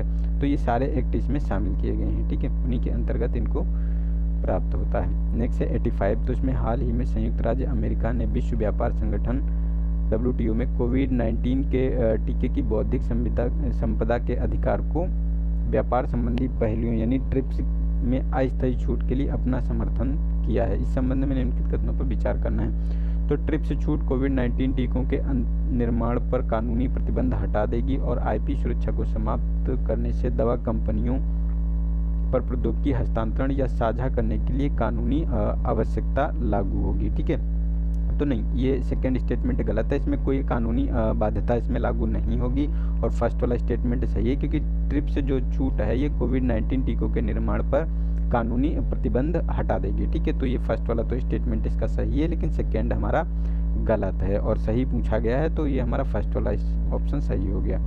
ठीक है, तो ये उसके पहलुओं के बारे में बात की जा रही है, और ये मतलब उसके लिए कोई आवश्यकता नहीं होगी, तो ये लिखा हुआ है इसमें। ठीक है, नेक्स्ट है 86। तो इसमें गैलाथिया नेशनल पार्क के बारे में बताना कि कौन सा स्टेटमेंट सही है। तो गैलाथिया नेशनल पार्क ओडिशा में स्थित है। सेकेंड है कि इसमें महत्वपूर्ण समुद्री कछुओं का परिवास स्थित है और यह यूनेस्को के महान और जीवमंडल जो कार्यक्रम का हिस्सा है। तो कौन सा स्टेटमेंट सही है इसमें ये बताना है। तो देखो ये यूनेस्को के महान और जीवमंडल कार्यक्रम का हिस्सा है ये, और समुद्री कछुओं के लिए परिवास है। और ये गलाथिया नेशनल पार्क जो उड़ीसा में नहीं, ये अंडमान निकोबार के निकोबार जो आइलैंड पर ये स्थित है। ठीक है, तो सेकेंड और थर्ड स्टेटमेंट सही है, तो डी वाला ऑप्शन सही हो गया इसका। और ये ग्रेट निकोबार वाला द्वीप जो है, ठीक है, तो वहाँ पे ये देखने को मिलेगा। और इसमें क्या हुआ है कि जो ये राष्ट्रीय कछुआ समुद्री कछुआ कार्य योजना के तहत 1 फरवरी 2021 को जारी किया गया है, जिसमें गलाथिया खाड़ी को देश में महत्वपूर्ण तटीय और समुद्री जैव विविधता क्षेत्रों और महत्वपूर्ण कछुए आवास में से एक के रूप में सूचीबद्ध किया गया है। यह तटीय विनिमय क्षेत्र जो CRGZ1 क्षेत्र में शामिल होता है। ठीक है, और यहाँ पे 648 वनस्पतियाँ हैं। ठीक है, और 330 प्रजातियां भी पाई जाती हैं। और यहाँ पर जो विशाल लेदर बैक कछुए होते हैं वो भी, और निकोबार मेगापोड के लिए भी प्रसिद्ध है ये वाला क्षेत्र। ठीक है, और इसी जो ये जीवमंडल मतलब यूनेस्को के मानव एवं जीवमंडल कार्यक्रम की सूची में भी ये शामिल है, जो ग्रेट निकोबार बायोस्फीयर रिजर्व का हिस्सा है ये। ठीक है, नेक्स्ट है 87। तो हाल ही में समाचारों में चर्चित आयरन डोम है। तो ये आयरन डोम किसके लिए प्रचलित है। तो डीजल इलेक्ट्रॉनिक अटैक सबमरीन है। सेकेंड बी है कि नेविगेशन सिस्टम है, एयर डिफेंस सिस्टम है, या फेशियल रिकॉग्निशन ट्रैकिंग प्रणाली है। तो ये किसके बारे में ये बात की जा रही है। तो देखो ये हमारा एयर डिफेंस सिस्टम है आयरन डोम। ठीक है, तो उसी के बारे में बात की जा रही है। और ये आयरन डोम जो सिस्टम है ये क्या करता है कि all weather air defence system है। इसे राफेल एडवांस डिफेंस सिस्टम और इजराइल एरोस्पेस इंडस्ट्री द्वारा विकसित किया गया है। और ये जो कम दूरी वाले जो रॉकेट होते हैं उनको नष्ट करने के लिए डिज़ाइन किया गया है। नेक्स्ट है 88। तो इसमें कहा गया कि केंद्रीय अन्वेषण ब्यूरो यानी सेंट्रल ब्यूरो ऑफ इन्वेस्टिगेशन के बारे में बताना है कि कौन सा स्टेटमेंट सही है। तो CBI केंद्र सरकार के कार्मिक लोक शिकायत और पेंशन मंत्रालय के तहत कार्य करती है। और सेकेंड है कि CBI को सूचना के अधिकार अधिनियम से छूट नहीं है। और CBI इंटरपोल के साथ संपर्क स्थापित करने के लिए भारत का आधिकारिक रूप से एक अधिकृत एकल केंद्र है। तो ये थर्ड स्टेटमेंट सही है क्योंकि जो इंटरपोल के साथ एक कनेक्टिविटी बनाता है। ठीक है, और फर्स्ट वाला भी सही है क्योंकि ये कार्मिक लोक शिकायत और पेंशन मंत्रालय के अंतर्गत आता है और इसे जो सूचना का अधिकार अधिनियम है, ठीक है, उससे छूट प्राप्त है इसे। ठीक है, तो सेकेंड स्टेटमेंट हमारा गलत हो गया। तो 1 और 3 सही है, तो हमारा बी वाला ऑप्शन इसका सही हो गया। ठीक है, तो इसे जो CBI को स्थापित किया गया था 1941 के एक कानून में निर्मित किया गया था। यह कानून 1946 के DSPE अधिनियम बन गया। ये मतलब 41 में कानून निर्मित किया गया था, लेकिन इसे कानूनी मान्यता दी गई थी 1946 में। ठीक है, तो ये RTI एक्ट के अंतर्गत इसको छूट प्राप्त है इसको भी बारे में, और ये इंटरपोल के साथ कनेक्टिविटी बनाता है। ठीक है, 89। तो हाल ही में समाचारों में चर्चित विंच कोबे क्या है। तो विंच कोबे के बारे में बताना है। तो भूमि स्थिर उपग्रह है, अल्ट्रावायलेट इमेजिंग टेलीस्कोप है, उल्कापिंड है, या क्षुद्र ग्रह है। ठीक है, तो ये जो विंच कोबिन के बारे में बात की जा रही है तो ये एक उल्कापिंड है, तो उसी के बारे में है। तो ये क्या था एक्चुअली इसमें विंच कोबिन ये उल्कापिंड का एक टुकड़ा था जो फरवरी 2021 में UK के ग्लास्टरशायर के विंच कोबे शहर में गिरा था। ठीक है, तो उसी के बारे में ये मतलब उल्कापिंड जिससे लगभग 30 वर्षों में UK से प्राप्त किया गया 30 वर्षों में UK से प्राप्त किया गया। और इस प्रकार के उल्कापिंड को कार्बन युक्त उल्कापिंड के रूप में जाना जाता है। और ये 65,000 उल्कापिंडों में से 1,000 ही इस विशेष प्रकार के होते हैं। ठीक है, तो ये इसीलिए है, और इसका ये चित्र है, ये उल्कापिंड आपको देखने को मिलेगा। ठीक है, तो इस उल्कापिंड की बात की जा रही है इसमें। नेक्स्ट है 90 क्वेश्चन नंबर। तो इसमें कहा गया कि चावल की सीधी seeding direct seeding of rice DSR के संबंध में बताना है कि कौन सा स्टेटमेंट सही है। तो फर्स्ट है कि इसे पहले से अंकुरित बीजों को ट्रैक्टर से चलाने वाली मशीन द्वारा सीधे खेत में ड्रिल किया जाता है। किसान रोपाई के माध्यम से नर्सरी में बीज तैयार करते हैं। ठीक है, और थर्ड है कि बीजों की बुवाई की पारंपरिक विधि की तुलना में चावल की सीधी बुवाई जल की बचत करती है। ठीक है, तो ये तो सही बात है, सीधी बुआई में जल की आवश्यकता नहीं होती, उसे जुते हुए खेत में बुआई कर दी जाती है। लेकिन इसके लिए नर्सरी की आवश्यकता नहीं होती है, सीधे बीज को खेत में डाल दिया जाता है। ठीक है, सीडलिंग कर दी जाती है, तो इसमें पानी की बचत होती है ये बहुत ही, और इसमें जो श्रम खर्चा और फर्टिलाइज़र वगैरह की, तो वो भी कम आता है इसमें। तो 1 एंड 3 स्टेटमेंट इसका सही है, तो बी वाला ऑप्शन सही हो गया। और इसमें क्या होता है कि जो ट्रैक्टर से चलाकर मशीन द्वारा सीधे बो दिया जाता है, नर्सरी की इसमें आवश्यकता नहीं पड़ती है, और इसमें जो श्रम होता है उसमें भी कम लगता है। तो 24 रुपये प्रति एकड़ की दर से 1 एकड़ धान की रोपाई के लिए लगभग 3 मजदूरों की ही आवश्यकता होती है। वैसे तो 1 एकड़ के लिए बहुत से मजदूरों की आवश्यकता पड़ती है, ठीक है। नेक्स्ट है 91 क्वेश्चन नंबर। तो म्यूकोमिरकोसिस के बारे में बताना है कि कौन सा स्टेटमेंट सही है। तो म्यूकोमिरकोसिस एक कवक संक्रमण है जो म्यूकोमिरसेट्स नामक एक फफूंदी के समूह के कारण होता है। मिट्टी, पौधे, खाद्य एवं सड़ रहे फल और सब्जियों इस संक्रमण के सामान्य स्रोत होते हैं। यह साइनस, मस्तिष्क, फेफड़ों को प्रभावित करता है और यह मधुमेह और कैंसर के रोगियों के लिए जानलेवा हो सकता है। तो ये तीनों स्टेटमेंट सही हैं, क्योंकि म्यूकोसिस जो होता है इसे ब्लैक फंगस के नाम से भी जाना जाता है, और कोविड के जो पेशेंट हैं उनमें बहुत तेज़ी से ये फैल रहा है। अब तो पहले तो ये मतलब न्यूज़ में आया था, लेकिन अभी तो इसको कई स्टेट ने इसे स्थानीय महामारी भी घोषित कर दिया है, ठीक है। तो ये हमारा डी वाला ऑप्शन सही हो गया, तीनों स्टेटमेंट सही हैं। तो उसी के बारे में है, और जिनको मतलब एड्स है या मधुमेह या कोई गंभीर बीमारी है तो उनके लिए ये जानलेवा साबित हो रहा है, ठीक है। नेक्स्ट है ये क्वेश्चन नंबर 92। तो इसमें पैसिफिक फुटबॉल फिश के संबंध में बताना है कि कौन सा स्टेटमेंट सही है। तो हाल ही में पैसिफिक फुटबॉल फिश को कैलिफोर्निया के तट पर देखा गया था। आमतौर पर यह गहरे समुद्र में पाई जाती है। तो ये सही बात है, ये पैसिफिक फुट फिश को कैलिफोर्निया के तट पर देखा गया है और ये आमतौर पर गहरे समुद्र में पाई जाती है। तो दोनों स्टेटमेंट सही हैं, लेकिन पूछा गया है कि कौन सा स्टेटमेंट सही नहीं है। तो इसका देखो डी वाला ऑप्शन सही है, ठीक है। तो इसमें क्या होता है, ये पैसिफिक जो फुटबॉल फिश होती है, इसके क्या होता है, सिर पर एक लाइट बल्ब लगा होता है, ठीक है। और ये गहरे समुद्र की एक मछली है। तो ये न्यूज़ में थी, वहाँ पाई गई थी, एक विशेष प्रकार की मछली है ये, ठीक है।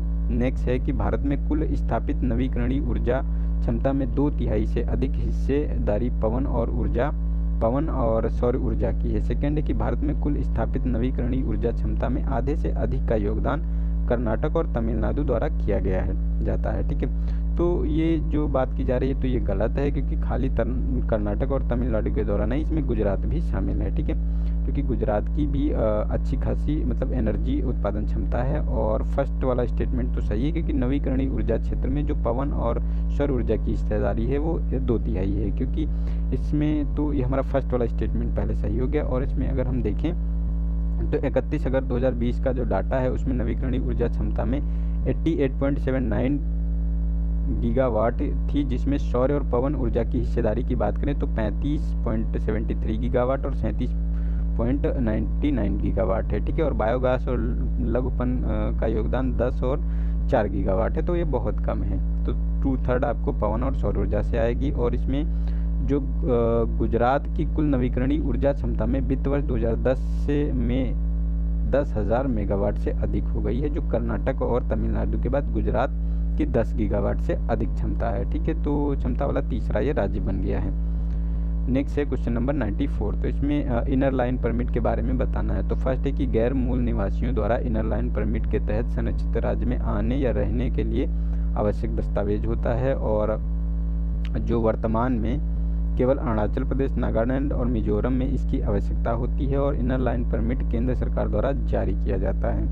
तो देखो ये इनर लाइन परमिट जो होता है केंद्र सरकार नहीं, स्टेट गवर्नमेंट जारी करती है। और इसमें जो है अरुणाचल प्रदेश, नागालैंड, मिजोरम और मणिपुर भी शामिल है, ठीक है। तो ये भी हमारा स्टेटमेंट गलत हो गया, फर्स्ट वाला सही है, क्योंकि गैर मूल निवासियों द्वारा इसे इनर लाइन परमिट के तहत संरक्षित राज्य में आने वाले या रहने के लिए आवश्यक दस्तावेज होते हैं, ठीक है। तो हमारा केवल एक स्टेटमेंट सही है, तो ए वाला ऑप्शन सही हो गया इसमें, ठीक है। और ये इनर लाइन परमिट के बारे में है, तो ये दस्तावेज होता है, ठीक है। और ये 4 राज्य देखो हैं, अरुणाचल प्रदेश, मिजोरम, मणिपुर, नागालैंड है, ठीक है। और इसका उपयोग करने वाले को गैर स्थानीय के रूप में उपयोग किए जाने वाले क्षेत्रों के लिए होता है। और इसमें क्या होता है कि ऑनलाइन या व्यक्तिगत रूप से आवेदन करके राज्य सरकार से प्राप्त किया जाता है, ठीक है। नेक्स्ट है 95। तो इसमें निम्नलिखित कथनों पर विचार करना है। तो फर्स्ट है कि संविधान के अनुसार मंत्रिपरिषद सामूहिक रूप से लोकसभा के प्रति उत्तरदायी होती है। और सेकेंड है कि अविश्वास प्रस्ताव जो मंत्रिपरिषद की कमी को व्यक्त करने वाला प्रस्ताव होता है। अविश्वास प्रस्ताव पेश करने के लिए कम से कम 50% सदस्यों की मंजूरी की होनी चाहिए। तो नहीं 50% नहीं, ये 50 सदस्य होने चाहिए, ठीक है। तो ये गलत स्टेटमेंट है। और अविश्वास प्रस्ताव मंत्रिपरिषद में बहुमत की कमी को व्यक्त करने वाला प्रस्ताव होता है, तो ये सेकेंड स्टेटमेंट हमारा सही है। और फर्स्ट भी सही है, क्योंकि संविधान के अनुसार मंत्रिपरिषद सामूहिक रूप से लोकसभा के प्रति उत्तरदायी होती है। तो ये दोनों स्टेटमेंट सही है, तो ये वाला ऑप्शन सही हो गया इसमें, ठीक है। और इसमें जो ये मंत्रिपरिषद सामूहिक रूप से आर्टिकल 75 के अंतर्गत ये सामूहिक रूप से उत्तरदायी होती है, ठीक है। और जो ये विधानसभा होती है 164 के अनुसार, और इसकी जो प्रक्रिया होती है विश्वास प्रस्ताव की, तो 198 नियम के अनुसार जो लोकसभा का नियम होता है उसमें ये मंत्रिपरिषद में बहुमत की कमी को व्यक्त करने के लिए इसका प्रोविज़न किया गया है, और 50 सदस्यों की स्वीकृति की आवश्यकता होती है इसके लिए, ठीक है। नेक्स्ट है क्वेश्चन नंबर 96। इसमें कहा गया है कि निम्नलिखित कथनों पर विचार कीजिए। तो फर्स्ट है कि भारत विश्व का सबसे बड़ा प्याज उत्पादक देश है। सेकेंड है कि महाराष्ट्र, कर्नाटक और मध्य प्रदेश, गुजरात भारत के प्रमुख प्याज उत्पादक राज्य हैं। थर्ड है कि भारत में खरीफ फसल की तुलना में रबी फसल में प्याज का उत्पादन अधिक होता है। तो ये तीनों स्टेटमेंट सही हैं, क्योंकि विश्व का सबसे बड़ा प्याज उत्पादक इंडिया आपको देखने को मिलेगा, ठीक है। इंडिया में सबसे ज़्यादा होता है। और ये कर्नाटक, मध्य प्रदेश, महाराष्ट्र और गुजरात ये भारत के प्रमुख प्याज उत्पादक जो स्टेट हैं, ठीक है।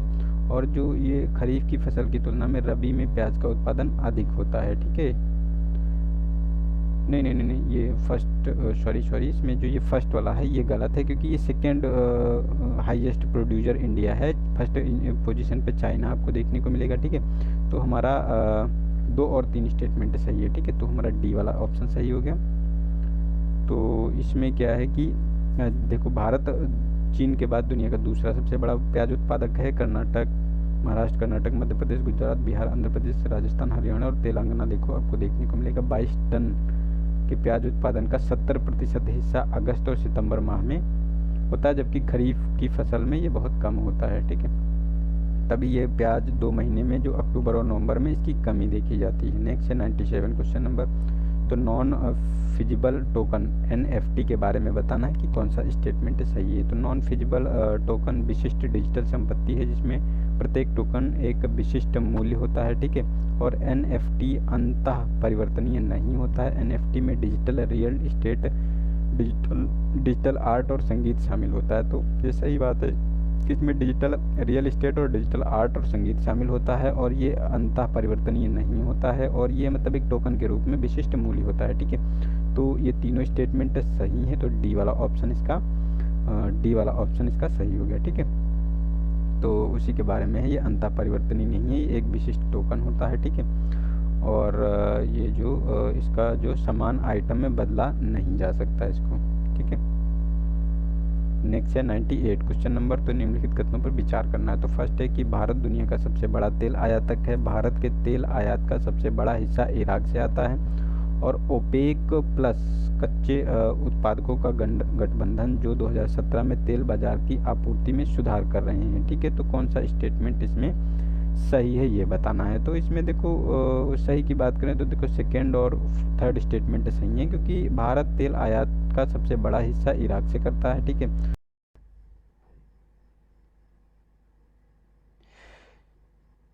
तो भारत ये मतलब आयातक है, ठीक है। तो इसमें देखो ओपेक कंट्री जो होती हैं, तो 2017 में जो तेल की आपूर्ति की बात की जा रही है, ठीक है। तो इसमें 84% आयात जो किया गया है ये कच्चे तेल की ज़रूरतों के लिए भारत द्वारा किया गया है, और तीसरा सबसे बड़ा आयातक और उपभोक्ता है, ठीक है। और ये जो इराक है सबसे शीर्ष तेल विक्रेता है भारत को, ठीक है। नेक्स्ट है 99 क्वेश्चन नंबर। तो इसमें कहा गया है जियोलाइट के संबंध में निम्नलिखित कथनों पर विचार कीजिए। तो जियोलाइट प्राकृतिक रूप से तब बनते हैं जब ज्वालामुखी चट्टानें क्षारीय भूजल के साथ प्रक्रिया करती हैं। सेकेंड है कि औद्योगिक रूप से उत्पादित जियोलाइट की तुलना में प्राकृतिक रूप से पाए जाने वाले जियोलाइट अधिक शुद्ध होते हैं। थर्ड है कि जियोलाइट का उपयोग ऑक्सीजन उत्पादन संयंत्रों में किया जाता है, ठीक है।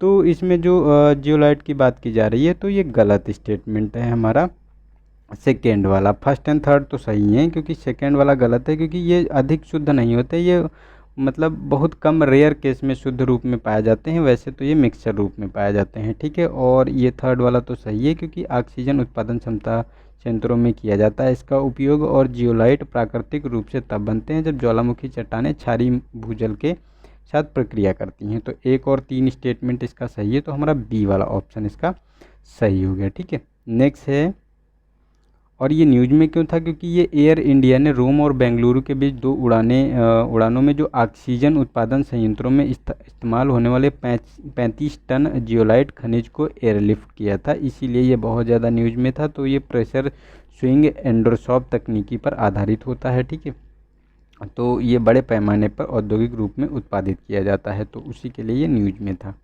ठीक है, नेक्स्ट है 100 क्वेश्चन नंबर। तो इसमें इनर लाइन परमिट के संबंध में बताना है। तो फर्स्ट है कि inner line permit Bengal eastern frontier regulation act 1873 का विस्तार है। सेकेंड है कि इनर लाइन परमिट केवल पर्यटकों के लिए मान्य होता है। तो कौन सा स्टेटमेंट इसमें सही नहीं है, ये बताना है। तो देखो, दोनों स्टेटमेंट ये सही हैं, क्योंकि ये इनर लाइन परमिट जो है ये 1873 का विस्तार है, और इनर लाइन परमिट केवल पर्यटकों के लिए मान्य होता है। ठीक है, तो ये जो कहा जा रहा है, तो दोनों गलत मतलब सही हैं, तो हमारा डी वाला ऑप्शन सही है, क्योंकि गलत पूछा गया है। तो इसमें जो इनर लाइन परमिट ये पर्यटकों के लिए होता है, और जो 1873 का ये विस्तार किया गया है इसका, क्योंकि क्या होता था, उपनिवेशी जो थे वो आर्थिक लाभ के लिए इन क्षेत्रों का शोषण करते थे। चाय बागान और तेल उद्योग शुरू किया था यहाँ पर ब्रह्मपुत्र घाटी में। ठीक है, तो उसी लिए ये मतलब जो Bengal eastern frontier regulation act बनाया गया था 1873 का। ठीक है, अंग्रेज़ों के द्वारा। नेक्स्ट है 101 क्वेश्चन नंबर। तो इसमें कौन सा स्टेटमेंट सही है, ये बताना है। तो फर्स्ट है कि पीएमआई विनिर्माण क्षेत्र के आर्थिक स्वास्थ्य से संबंधित संकेत प्रदान करता है। 11वें और 15वें वित्त आयोग की अवधि के दौरान केंद्र से राज्यों को करों के हस्तांतरण में लगातार वृद्धि हुई है। तो ये गलत है। इसमें जो 15वां जो वित्त आयोग है, इसमें ये 41% कर दिया गया है, जो ये केंद्र और राज्य का करों का वितरण है। ठीक है, पहले ये 42% था, जो 14वां वित्त आयोग था। ठीक है, तो ये हमारा गलत हो गया। और फर्स्ट वाला जो स्टेटमेंट है, तो ये सही है, हमारा पीएमआई विनिर्माण क्षेत्र के आर्थिक स्वास्थ्य से संबंधित संकेत को प्रदान करता है, तो हमारा ए वाला ऑप्शन इसका सही हो गया। ठीक है, तो उसी के बारे में है ये, मतलब देखो सारा दिया हुआ है कि किस किस उसमें दिया गया है। ठीक है, तो ये देखो, ये 14वां वित्त आयोग था, इसमें 42 था। 13वें में जो ये 32% था। ठीक है, 41वां अब मतलब 15वां वित्त आयोग है, इसमें 41% की गई है। नेक्स्ट है क्वेश्चन नंबर, आज का लास्ट है। तो इसमें कहा गया है कि निम्नलिखित में से कौन सा पेट्रोलियम निर्यातक देशों के संगठन यानी ओपेक के सदस्य हैं। तो अल्जीरिया है, लीबिया है, इंडोनेशिया है, वेनेजुएला है और कतर है। तो इसमें कौन सा कंट्री है जो ओपेक के अंतर्गत नहीं आता है। तो इसमें देखो, ये जो इंडोनेशिया है, इसने ये पहले हुआ करता था इसका सदस्य, लेकिन अब नहीं है, इसने इसकी सदस्यता छोड़ दी है। तो अल्जीरिया, लीबिया, वेनेजुएला और कतर ओपेक कंट्री के संगठन के ये हैं। ठीक है, तो हमारा 1, 2, 4 और 5, तो हमारा बी वाला ऑप्शन इसका सही हो गया। और इसमें देखो, ओपेक कंट्री की बात करें तो देखो, Algeria, Angola, Equatorial Guinea, Gabon, Iran, Iraq, Kuwait, Libya, Nigeria, कागो गणराज्य और सऊदी अरब, ये और संयुक्त अरब अमीरात और वेनेजुएला ये हैं। लेकिन इक्वाडोर, इंडोनेशिया और कतर ने अभी इसकी सदस्यता त्याग दी है, तो उसी के संबंध में ये न्यूज़ में है, तो ये पूछे जा सकते हैं। ठीक है, कि किस किस कंट्री ने इसकी सदस्यता त्याग दी है। ठीक है, तो ऐसे क्वेश्चन आते रहते हैं, यूपीएससी का ये फेवरेट टॉपिक होते हैं, तो वो पूछती रहती है, ऐसे क्वेश्चन है। ठीक है, तो आज के लिए इतना ही। और अगर वीडियो गाइज पसंद आया तो इसको लाइक कीजिए यार, बहुत मेहनत लगी है बनाने में, और बहुत ज़्यादा इसमें मैंने मेहनत की है। तो अगर आप लोगों को लग रहा है कि हाँ मेहनत लगी है और अच्छे क्वेश्चन है, ठीक है, मैंने 7-8 दिन इन्हें क्वेश्चन को सिलेक्ट करने में, सॉल्व करने में और ये सब करने में लगाया है इसमें। ठीक है, तो यार 7-8 दिन लगाए हैं, तो इसको यार लाइक ज़रूर कीजिएगा, लाइक कीजिए और अपने दोस्तों को शेयर यार कीजिएगा, अगर आपको लग रहा है कि एक्चुअल में मैंने मेहनत की है। ठीक है, और वैसे भी ये आपको फ़ायदा पहुंचाएगी, ये आप जिसको भी भेजोगे तो वो ये नहीं कहेगा कि क्या यार आपने ऐसा वीडियो भेज दिया जो बकवास था, ऐसा तो नहीं कहेगा मेरे हिसाब से। ठीक है, और फिर तो आप समझदार हैं। तो आज के लिए इतना ही, मिलते हैं अगले टॉपिक के साथ अगले वीडियो में। ठीक है, तब तक के लिए नमस्कार, जय हिंद, जय भारत।